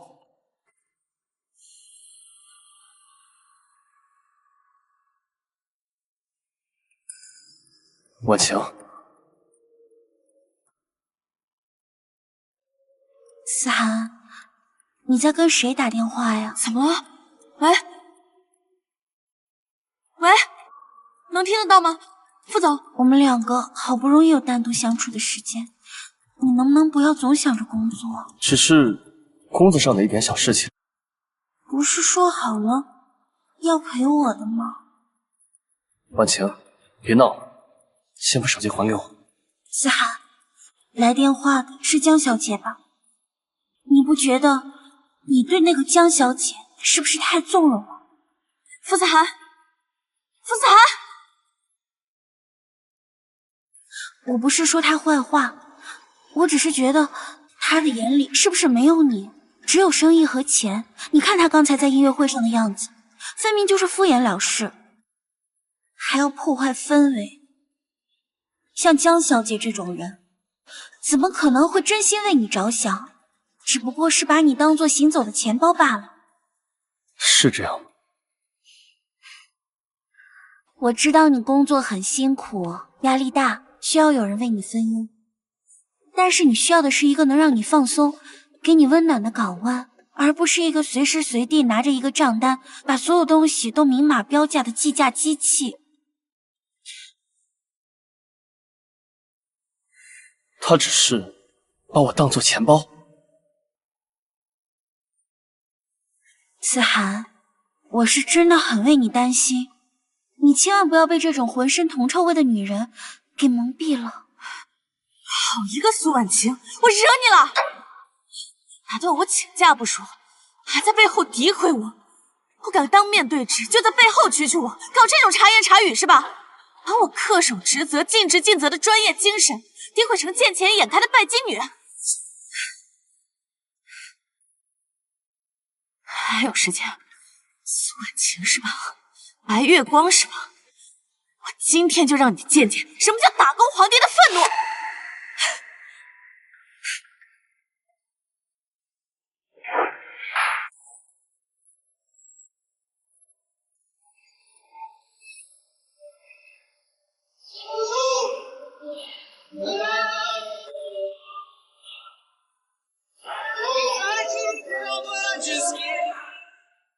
思涵，我只是担心你被骗。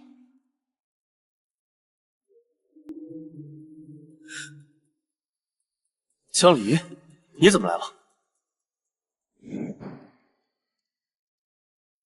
苏小姐，看来你的确为副总竞拍了不少私人时间。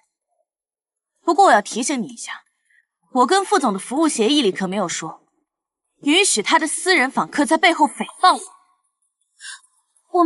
我没有，思涵哥哥。行了，江离，不要咄咄逼人。怎么，当面说不过就喜欢背后嚼人舌根？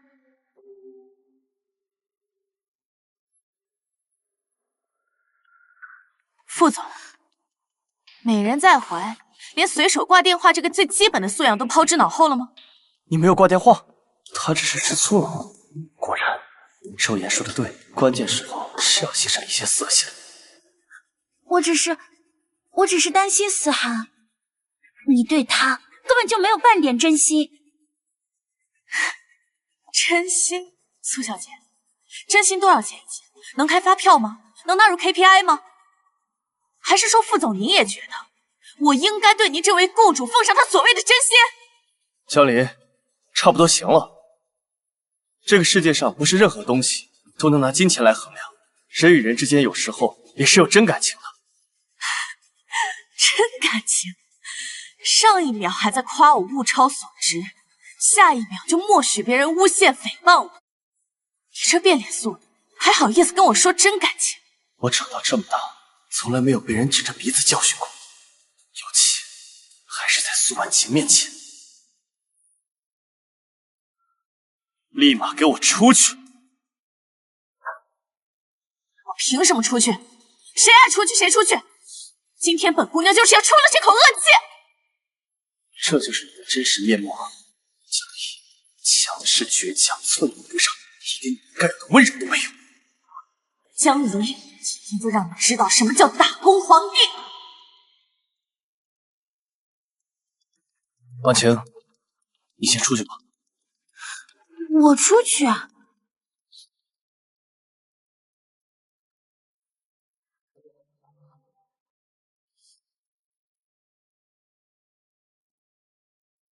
江离，闹够了没？能摆正自己的身份了吗？当然，我们只是纯粹的雇佣关系，所以按照流程，我来向我的雇主请假。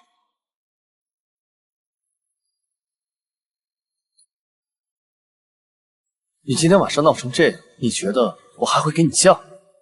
太荒唐了吧！我父亲急性脑梗，现在正在抢救室抢救。我买了最早的航班，飞机2个小时之后起飞。那你为什么不早说？我给你打电话，你听了吗？是怕和我多说一句话，我这个浑身铜锈味的女人就会污染了您和苏小姐高雅的约会吗？江离，能不能说话别那么难听？如果不是他闯进来就发脾气，我怎么会？切。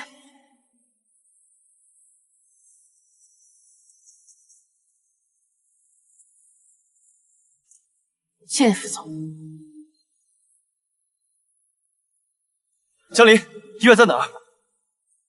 不劳副总费心。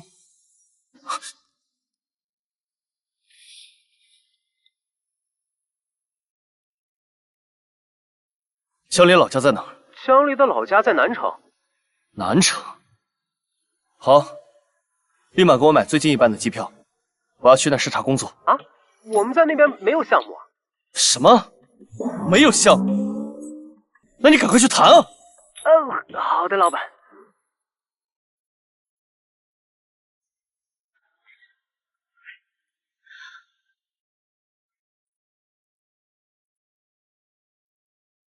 黎黎啊，黎黎，你来了！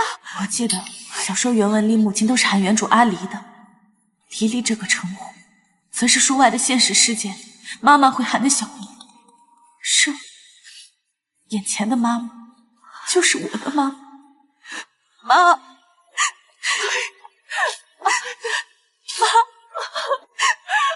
这可怎么办呀？妈，让你受委屈了。我回来了，爸的情况我都了解了，不管花多少钱，我们都给他治好。家属是吧？你们快去缴费吧，病人正等着做手术呢。再等等，钱马上有人给送来了。妈，谁给咱们送钱？昨天啊，我给你三叔公打了个电话，他一听你爸爸这事儿，二话没说，他就答应了。他说这手术费他全负责，多退啊少补啊，让我们啊别再找人借了，省得欠一堆的人情。他让你堂哥先送10万块钱过了应急。哎，他真是个大好人啊。不对啊，三叔公是江家出了5福的远房亲戚，叫江建国，印象是个精明到骨子里的生意人。这种人会雪中送炭，而且为什么要特地嘱咐别找别人？妈，三叔公有说下一笔钱什么时候送过来吗？他说资金周转需要点时间，让我别急。可是我刚才给他打电话，他一直没有接呀。哎呀，是承诺全包，却只给一小笔启动资金，同时让你放弃其他求助渠道。等到你火烧眉毛别无选择时，他再以救世主的姿态出现，开出真正的条件。这不叫雪中送炭，这叫趁火打劫。妈，三叔公不是想帮我们，他是想吃咱们家绝户。不会吧？会不会等一会儿来看他们的表现就知道。我先带你去缴费，我这里有300万，你放心吧，妈，咱们有钱给我爸治病。黎黎，你怎么会有这么多钱？你在外面……妈，你放心吧，我现在在给总裁干特助，他给我开的工资很高，我没有干坏事。哎呀，黎黎真是有出息了，你们老板也真是个好人啊。就他，顶多算个伟人。妈，我先带你去给爸办住院手续。走。哎，好。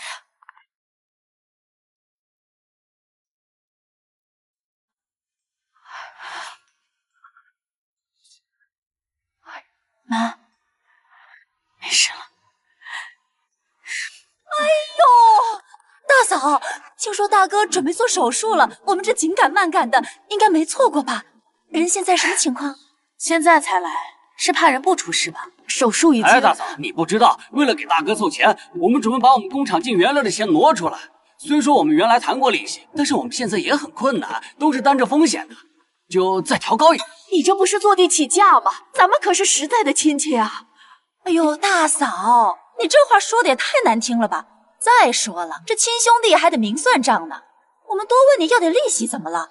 没有我们的帮忙，你一个女人带着个黄毛丫头，能有什么办法呀？利息太多了，我们也负担不起啊。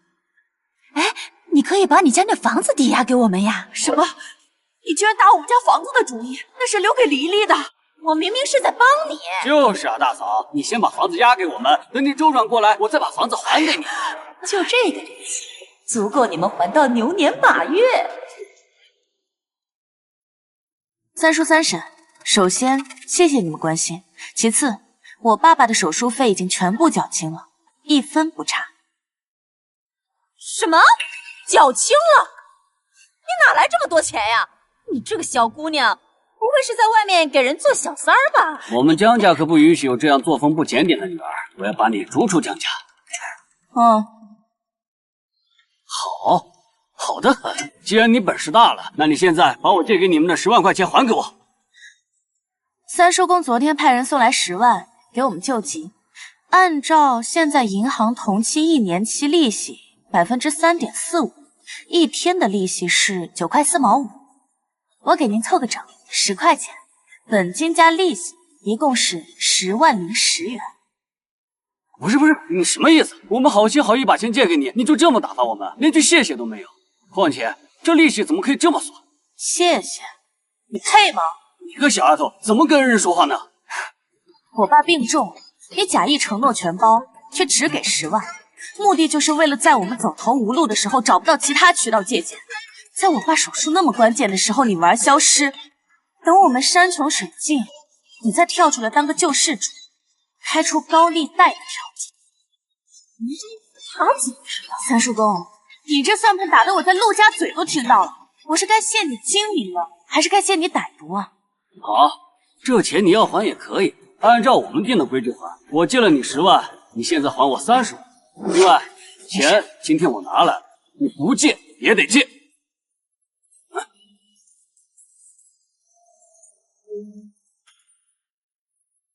钱，你们这样做是违法的，合同也不会生效，而且我已经录音了，我可以告你们。住手！给我钱！住手！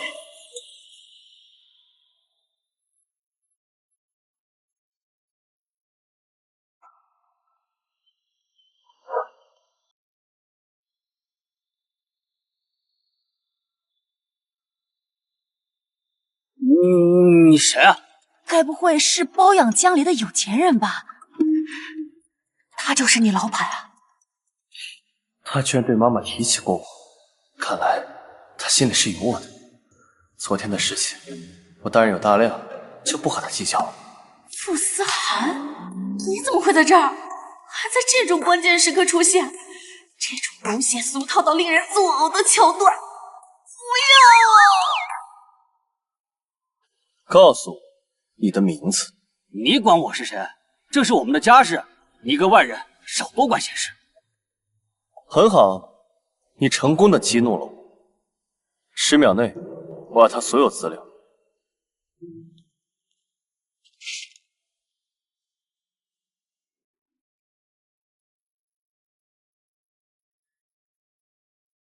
原来你就是江建国，我的人，你也配动？大哥，你没事吧？我什么时候成你的人了？不是你谁啊？这里的事还轮不到你一个外人插嘴。年纪轻轻的说话这么狂，你家里人没教过你该如何尊敬长辈吗？周岩，动手。副总，已经按照您的意思，以傅氏的名义对江建国所在的公司进行商业针对施压。霸总不愧是霸总，出手亦是雷霆万钧，真霸气，真帅。你才几岁啊？你知道傅氏的大门往哪开？我们可是跟傅氏的子公司合作，我们和傅氏那才是自己人。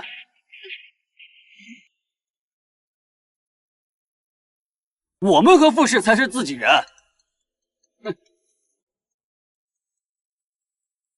喂，李总。江建国，你他妈在外面惹了谁啊？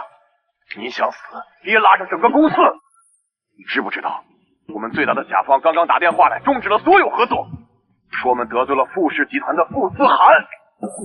傅思涵，真是商业精英，傅氏集团的继承人，是让财经杂志只露半个侧脸剪影就可以搅动整个市场的风云人物，是你？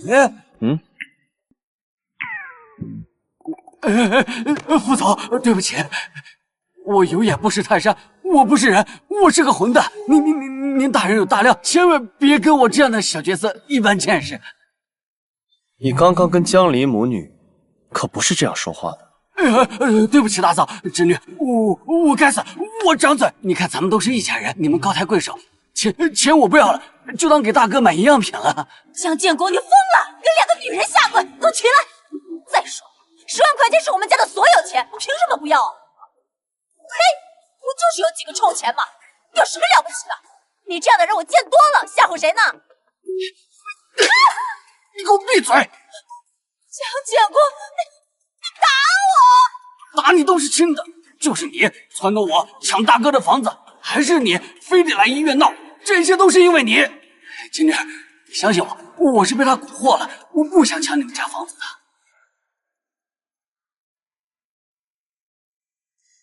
我对你们两个的事情不感兴趣。好啊，现在你把所有责任都推到我身上是吧？看我不抓死你！我走！把他俩弄走，吩咐下去，以后傅氏旗下所有公司以及所有想跟傅氏合作的公司，都不能给这2个人提供任何工作岗位。走！哇，这就是传说中的一句话封杀一个人，太省了吧！我也想当霸总。看见我杀伐果断的样子，被我迷住了吧？怎么回事啊？他怎么说你是他的人啊？妈，你先去看看爸，我一会儿跟你说。好吧。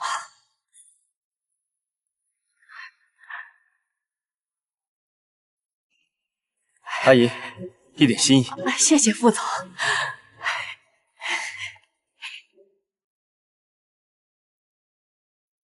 聊聊。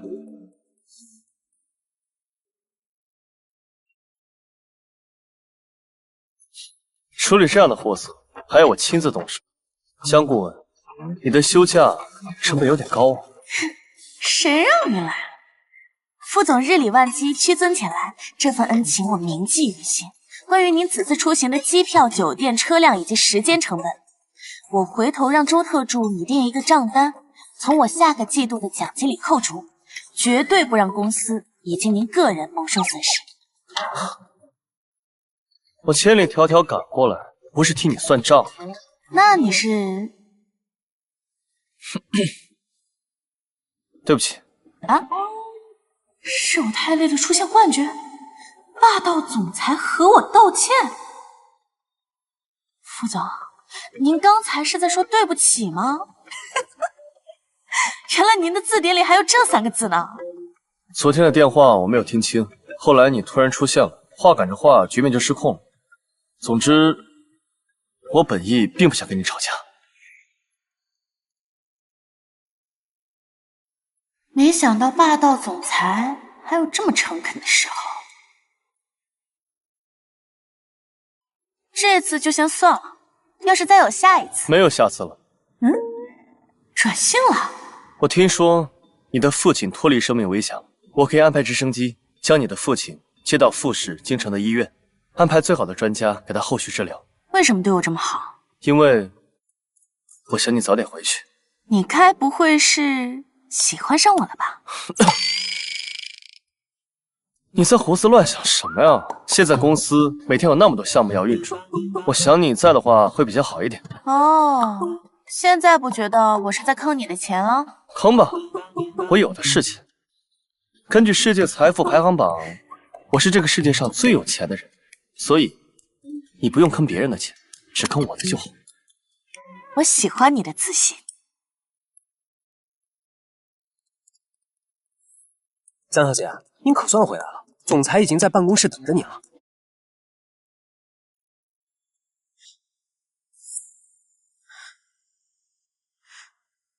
周言，思涵哥哥还是不愿意见我吗？什么情况？不好意思，苏小姐，总裁最近忙着和顾氏合作城北项目的事情，所以非常忙。那他呢？为什么他能进去？苏小姐，江小姐是我们这个项目的顾问，总裁需要她。思涵哥哥需要他，难道就不需要我了吗？明明他才是替身，为什么他现在比我重要？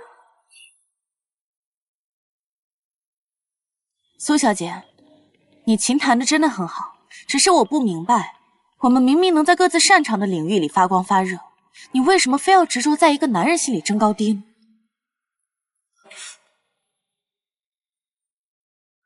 她就是傅思涵走到哪里都要带着的人。是的。是个人才。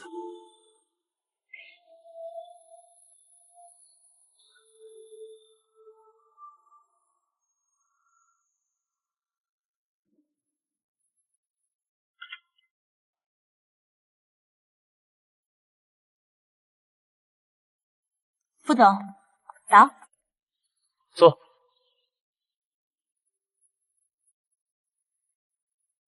你父亲情况怎么样了？托副总的福，已经好多了，谢谢。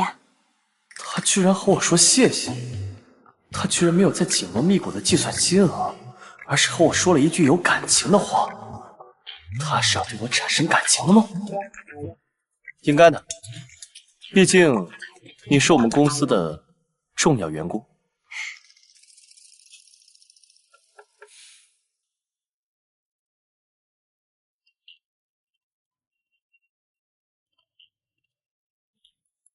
好久不见啊，副总。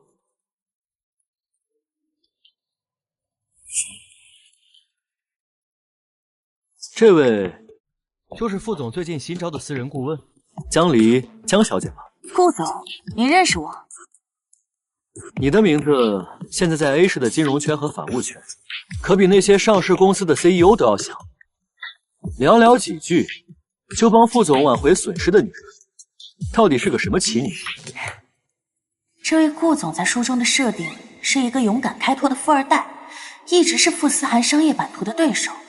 但因为书的主要内容是傅思涵的情感，对他的描写不多。现在看来是要认真一下了。顾总，我只是一个拿钱办事的法律顾问，为客户争取利益最大化是我的职业本能。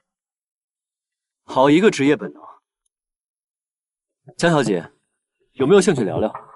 我们信达资本正在招自己的顶级法务团队，我对人才的渴望以及能够付出的价码，绝对超乎你的想象。顾燕，如果我没记错的话，我们约的是9点半，你早到了。哼，没办法，听说副总这儿有好戏看，我便提前过来。现在这么一看，门口的苏小姐哭得很伤心。江小姐，你说该是多么铁石心肠的人，看到美女落泪，还会这么的无动于衷啊！居然敢拉踩我，手难得。介绍一下，这位是我们公司的金顾，在工作的时候，请称呼他的职务。搞什么？占有欲大爆发呀！副总，工作而已，每个人都有他的自由。早几年，我们顾氏的一个商业经理，不也跳槽你们傅氏？那如此看来，傅氏是比顾氏更好的选择，已经是大家的共同认知了。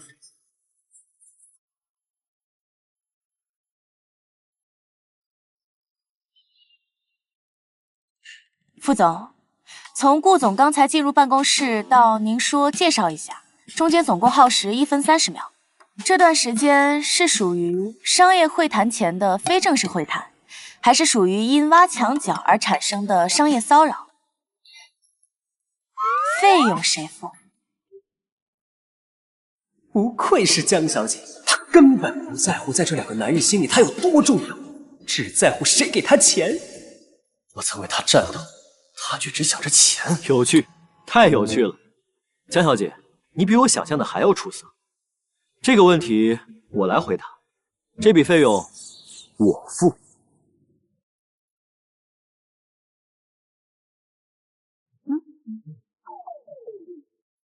我不仅愿意支付这所谓的商业骚扰费用，我还愿意为你支付从傅氏离职全部的违约金。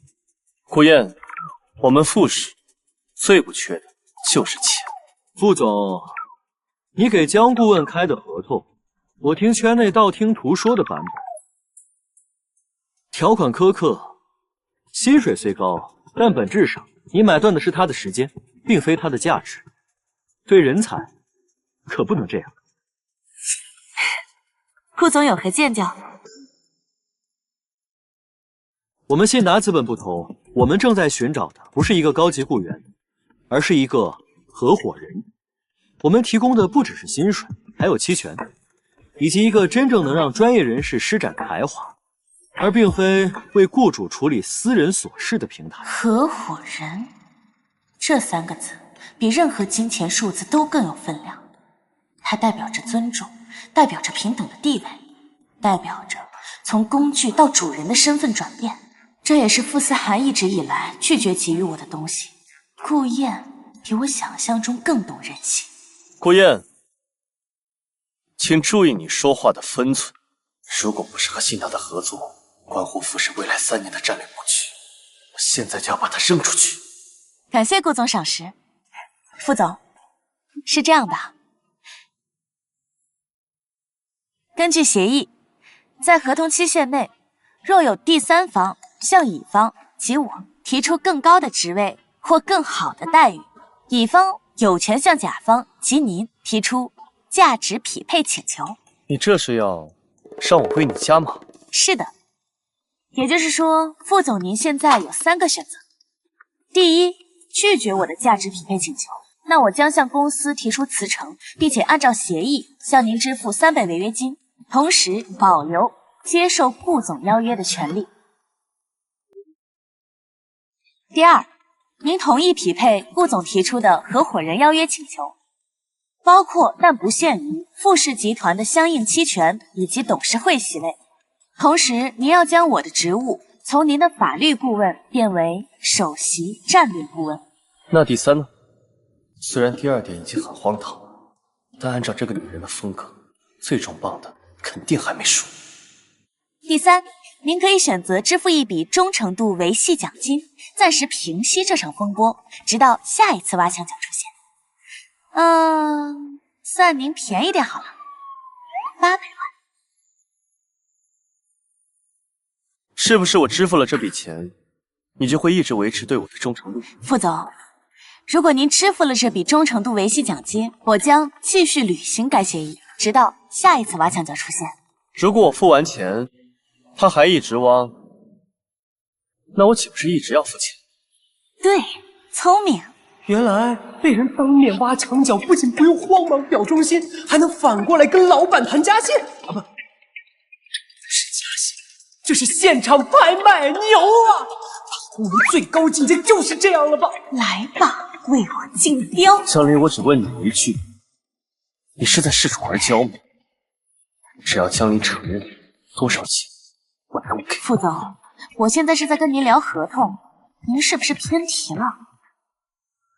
傅总，要不然就第1个方案吧，违约金我会替江小姐付，现在就打到你们傅氏的对公账户上。你闭嘴！800万而已，这笔钱我给了。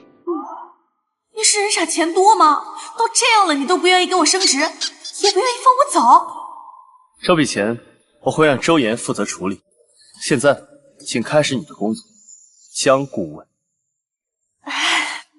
傅总慷慨，既然收了您的忠诚度维系奖金，那在下一次挖墙脚之前，我对您的忠诚度将达到100%。顾总，那就非常不好意思了。现在看来，我暂时还是傅总的法律顾问。商业领域价高者得，市场规律还请您理解。我当然理解。副总，恭喜你了，成功留住了你的金牌顾问。不过市场是瞬息万变的，下次我会带着更有诚意的价格再来。毕竟价值这东西，总是越被认可，涨得越快。顾总、副总，我们谈正事吧。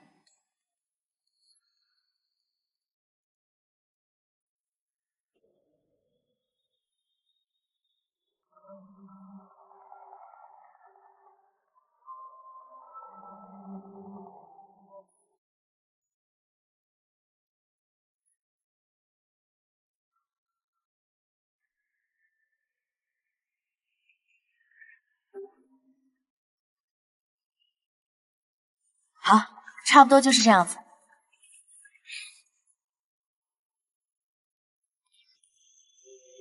副总，你手下的江顾问果然名不虚传，今天算是领会了，合作愉快。合作愉快。江小姐，我的提议长期有效，信达资本的大门长期为你敞开。顾总，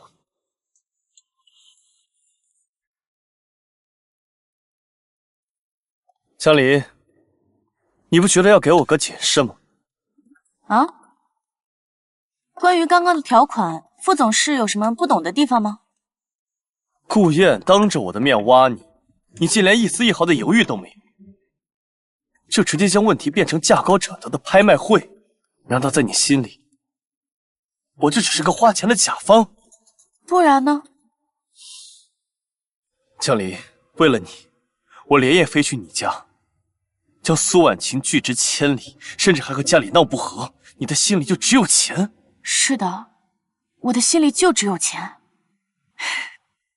为什么？因为钱能解决世间99%的问题啊！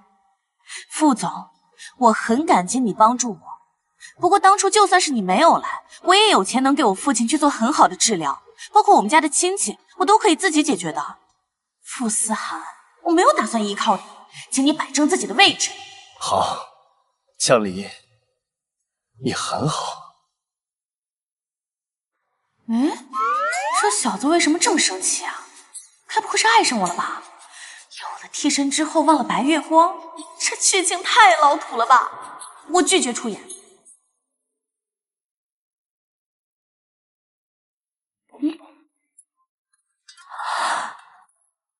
有了。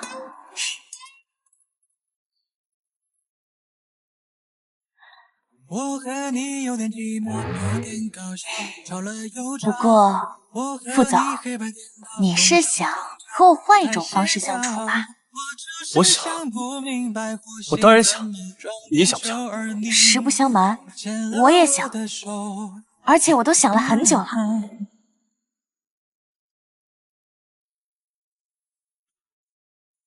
你的心意是什么？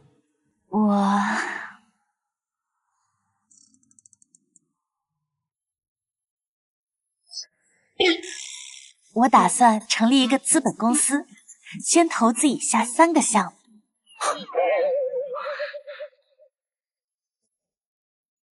所以搞了半天，你还是在跟我聊生意。副总，我了解傅氏的股权结构，虽然说您是公司总裁，但是您手里只有20%的股份，由傅家族老组成的董事会随时都可以将您罢免了。所以你就是在嘲笑我，嘲笑我人前风光，实际上是家族的傀儡。No， 我是在给您提供出路。副总，你可以个人出资5亿到我的项目，我给你黎明资本5%的股份，未来我们一起赚钱。5亿，5%。江离，你没发烧吧？做什么白日梦？副总，请你相信我，只要你愿意投资我的公司，我可以在1个月内取得惊动市场的成绩。原文中记载，这3个项目是目前全球范围内投资回报率最高的，我必须马上入局。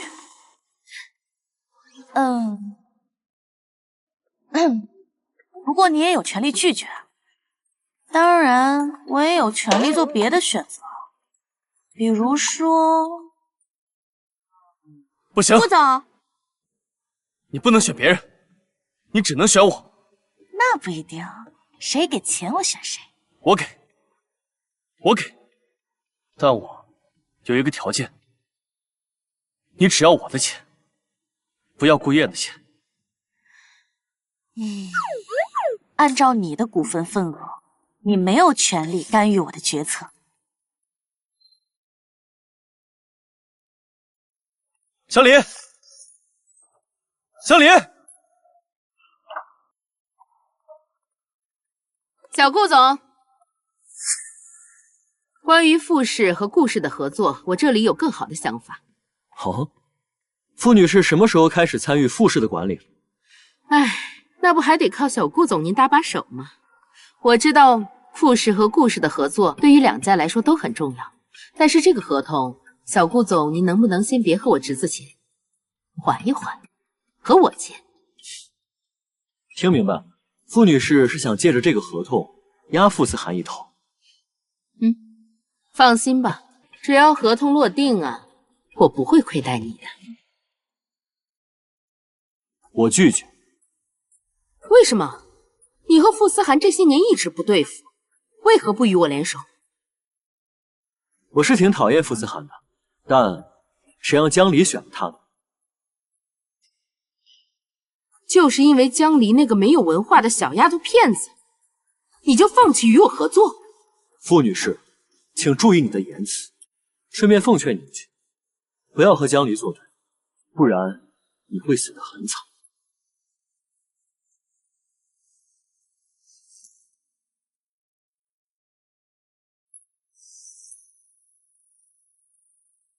好啊，你个江离，敢坏我的事儿，我一定要亲自把你捏死在手心里。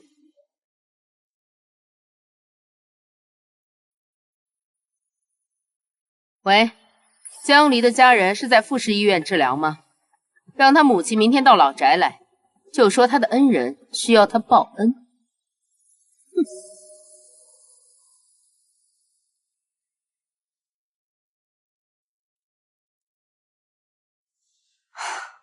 我正要找你呢，给你看看财报。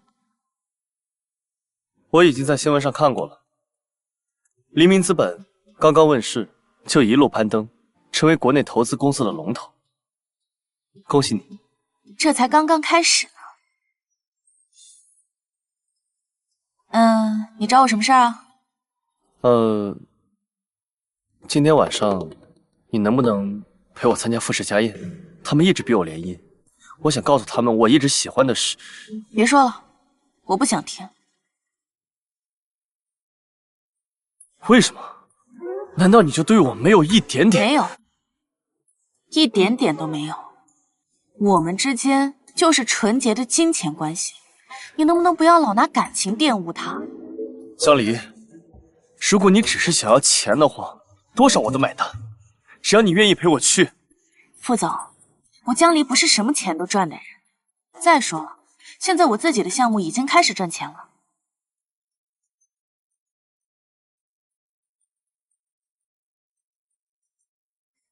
爸，黎黎啊，1个月前傅家来人把你妈妈接走了，现在都没把人送回来，你妈妈的电话也打不通，是不是出事了？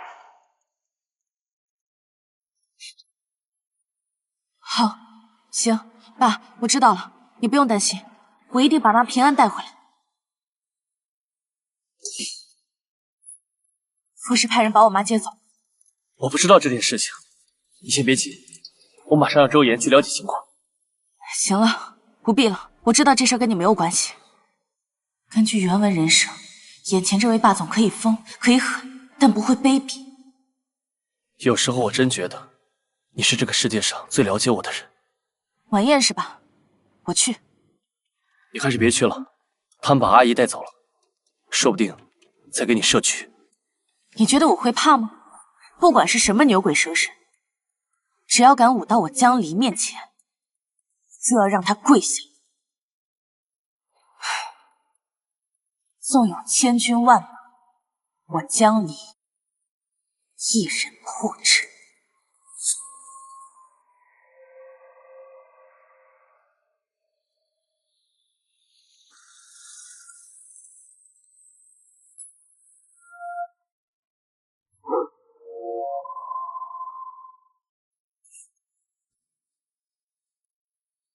这是给我母亲的，老山坛的手串，到时候你亲手交给她，有什么事情好好说。今天可能要委屈你了。你记住，没有人能让我江离受委屈。走吧。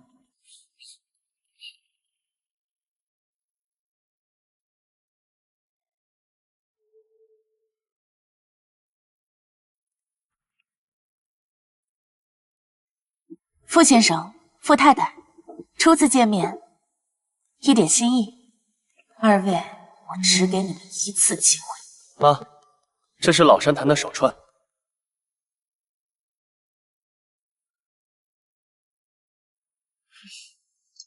哎，这可怎么办呢？江小姐，还不快把你送给夫人的礼物捡起来！这么爱捡，你怎么不捡？没关系，这样次等的珠子本来也配不上我。老东西，你完了！穿成这样就来了，也不怕人笑话。这俩老不死的，夫唱妇随，还真是婊子配狗。爸，江离是客人。哎，这里跟袁叔有点不一样嘛，他居然想护着我。可惜护不住，也没必要。我的仇习惯自己报。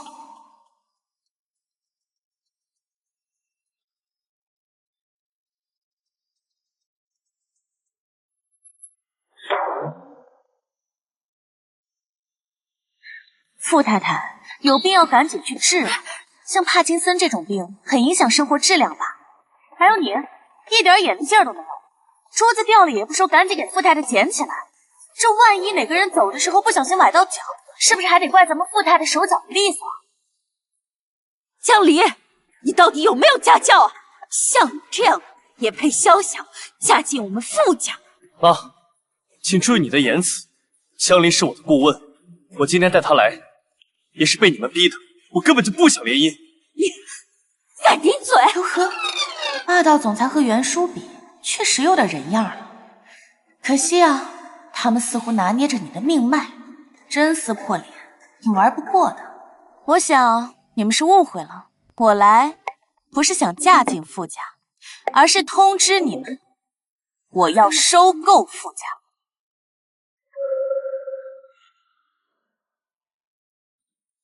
你算个什么东西，还配说这种大话？我算个什么东西，还轮不到你来问。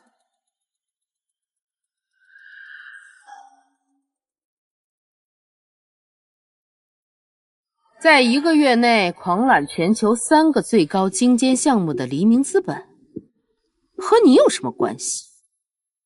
没错，我就是黎明资本的主人。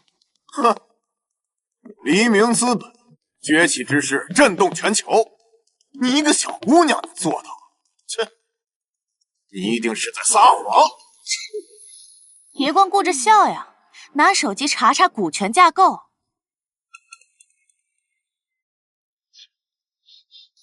怎么可能？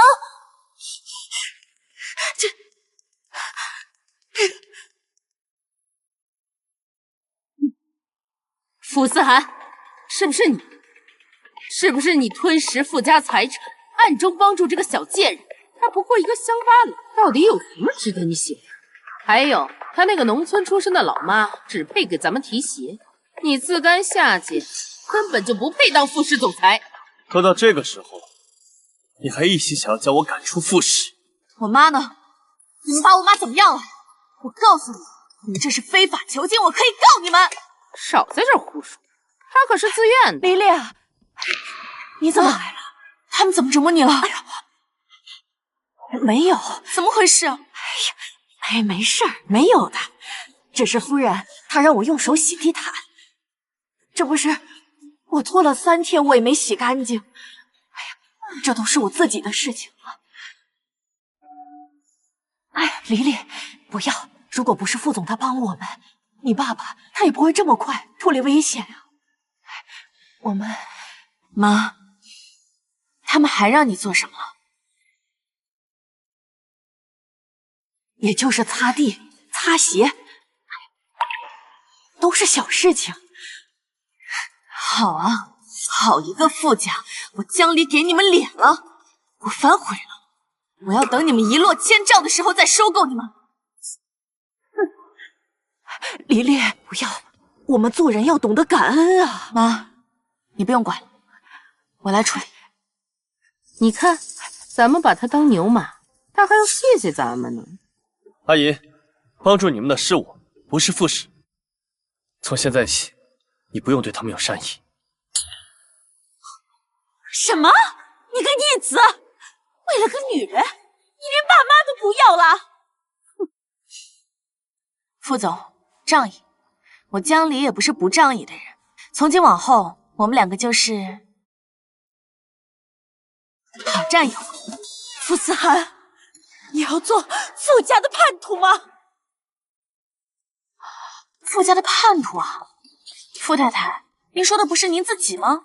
哦，就上个月，傅老爷子去医院疗养，你偷偷溜进书房，特意把那份房屋置地的文件换了个位置，就等着老爷子回来发现，再借此机会邀功争家产。你不会以为别人不知道吧？什么？真的是你？我对你可不薄呀！虽然我在外面是有很多女人，但我只有一个私生子。这些年来，我还不是跟你过日子吗？你居然连我都算计！不是这样的，我怎么可能是那种女人呢？江离，你胡说什么呢？我胡说？我是一名律师，我比谁都明白说话要讲究法律效率。你有没有做？找一个监控专家过来把监控修一修就知道了吗？我马上派人调查。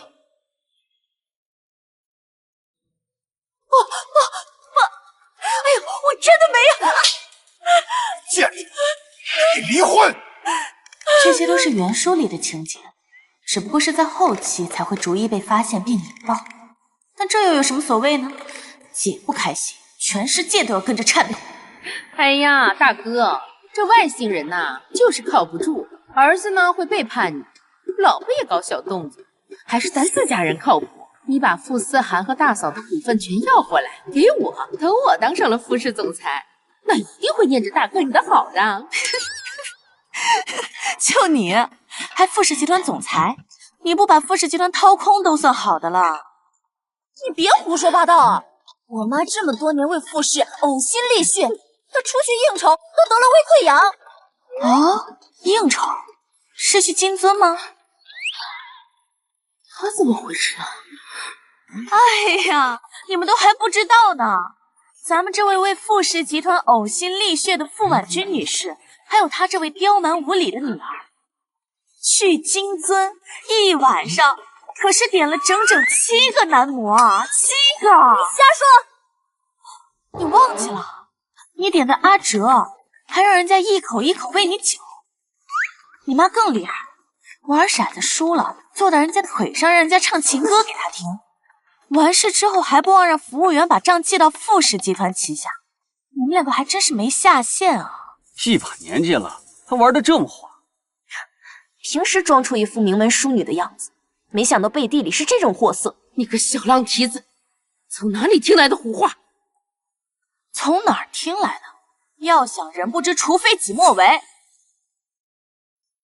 你们真以为知道你们那点龌龊事的人，真的能守口如瓶吗？是你，是你对吧？我知道你是金尊的常客，之前你包了好几个头牌，在海南岛度假，我可是有照片的。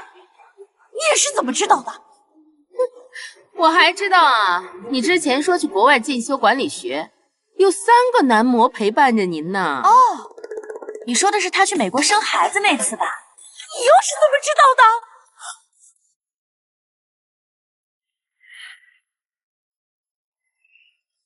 原来这就是真相，难怪这么多年来，你一直对我爱答不理，你根本就不在乎我这个孩子。我不是这样的，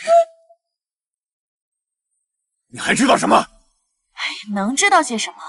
不过就是知道你们傅家的体面全都是靠算计、靠剥削、靠荒淫无度、靠坐吃山空得来的呗。要论不要脸，你们才真的是响当当的名门望族。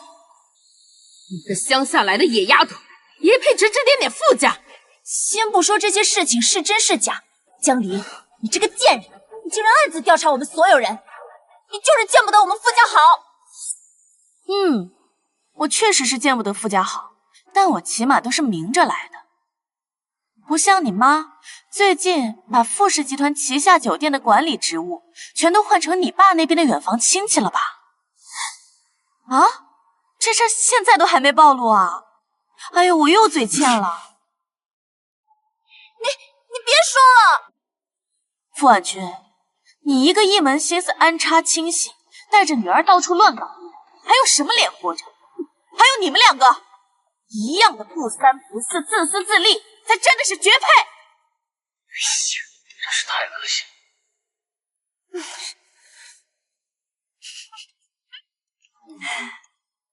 笑啊！你们怎么不笑了？是天生不爱笑吗？真是一群废物，连一个能打的。你们看不起我的出身，但我起码活得光明磊落。我不会算计老人的财产，不会搞裙带关系，更不会偷偷摸摸去那种地方花钱找乐子。一群好吃懒做的渣子、蛀虫，天天在这高贵些什么呀？这反了，简直是反了！傅思涵，你看看你带个什么样的人来啊？不知道从哪个犄角旮旯冒出来的贱人，竟然敢在我傅家的地盘上撒野！你不许说我的女儿，我的女儿是全世界最好的女儿。够了！你现在立刻马上让他滚蛋！江离是我请来的客人，而且他也没有说错，他只不过是把傅家藏在华夷锦服下的脓疮烂疤一件不落拎在台面上了。我生气不过是因为被江离绝对碾压。我给你两个选择：第一，让他滚；傅氏旗下所有产业永不录用。第二，和他一起滚出这个家门。傅氏集团继承人的位子，是人想坐。阿寒，你难道就为了这么一个女人，连爸妈都不要了吗？今天你要是敢护着她，我就死在你面前。副总，不必为难，这事儿简单，想解雇我也可以，按照我们签的合同，给我付3倍违约金就可以。多少钱？副总，也就3600万。啊！你抢钱呢？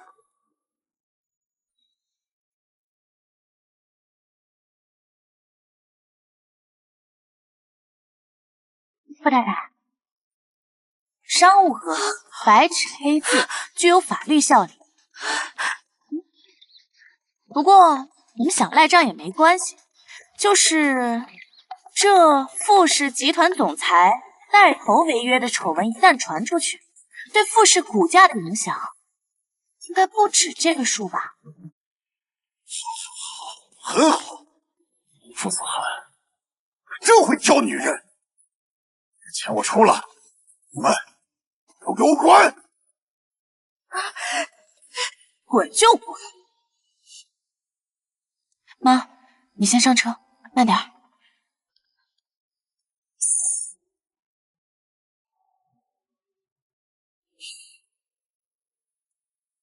江离，我们还会再见面吗？当然，你还是我公司的小股东呢。你不是想收购傅氏集团吗？我的20%可以先卖给你。我有预感，现在是股价最高的时刻。你很聪明，别难过，等我彻底收购了傅氏，还请你当总裁。我们之间真的没别的可能了吗？傅思涵，我以前一直觉得你是一个无药可救的蠢货，现在看来是我错了。在这样的家庭里长大，你还能勉强维持人样，你辛苦了。你一直引以为傲的权利，不过是他们暂时借给你的玩具，你的宝座连你最想护住的人都护不住，你比我更辛苦。能不能不走？陪陪我。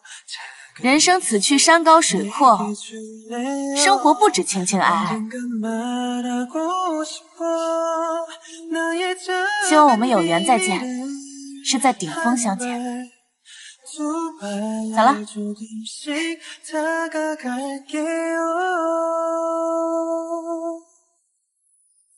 走了。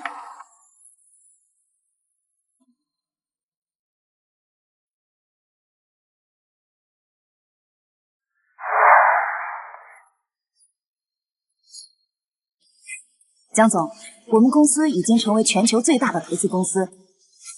另外，昨天下午我们已经以3000万的价格完成对富士集团的收购。最后，国际新锐医疗公司思明集团的总裁已经到了，在等您谈合作。3000万，傅家没有异议？他们正忙着内斗，无暇管别的事情。而且，自从2年前傅思涵离开傅氏后，傅氏的情况便一落千丈。现在卖股权换点钱也是天大的好事。自作自受。对了，思明资本的总裁在哪里？他能在2年的时间把公司做到全球顶尖，是个人物。哎，他就在那儿。江小姐。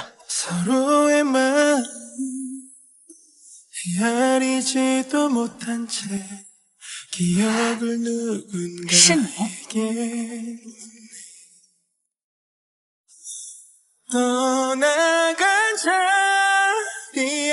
这算不算点头相见？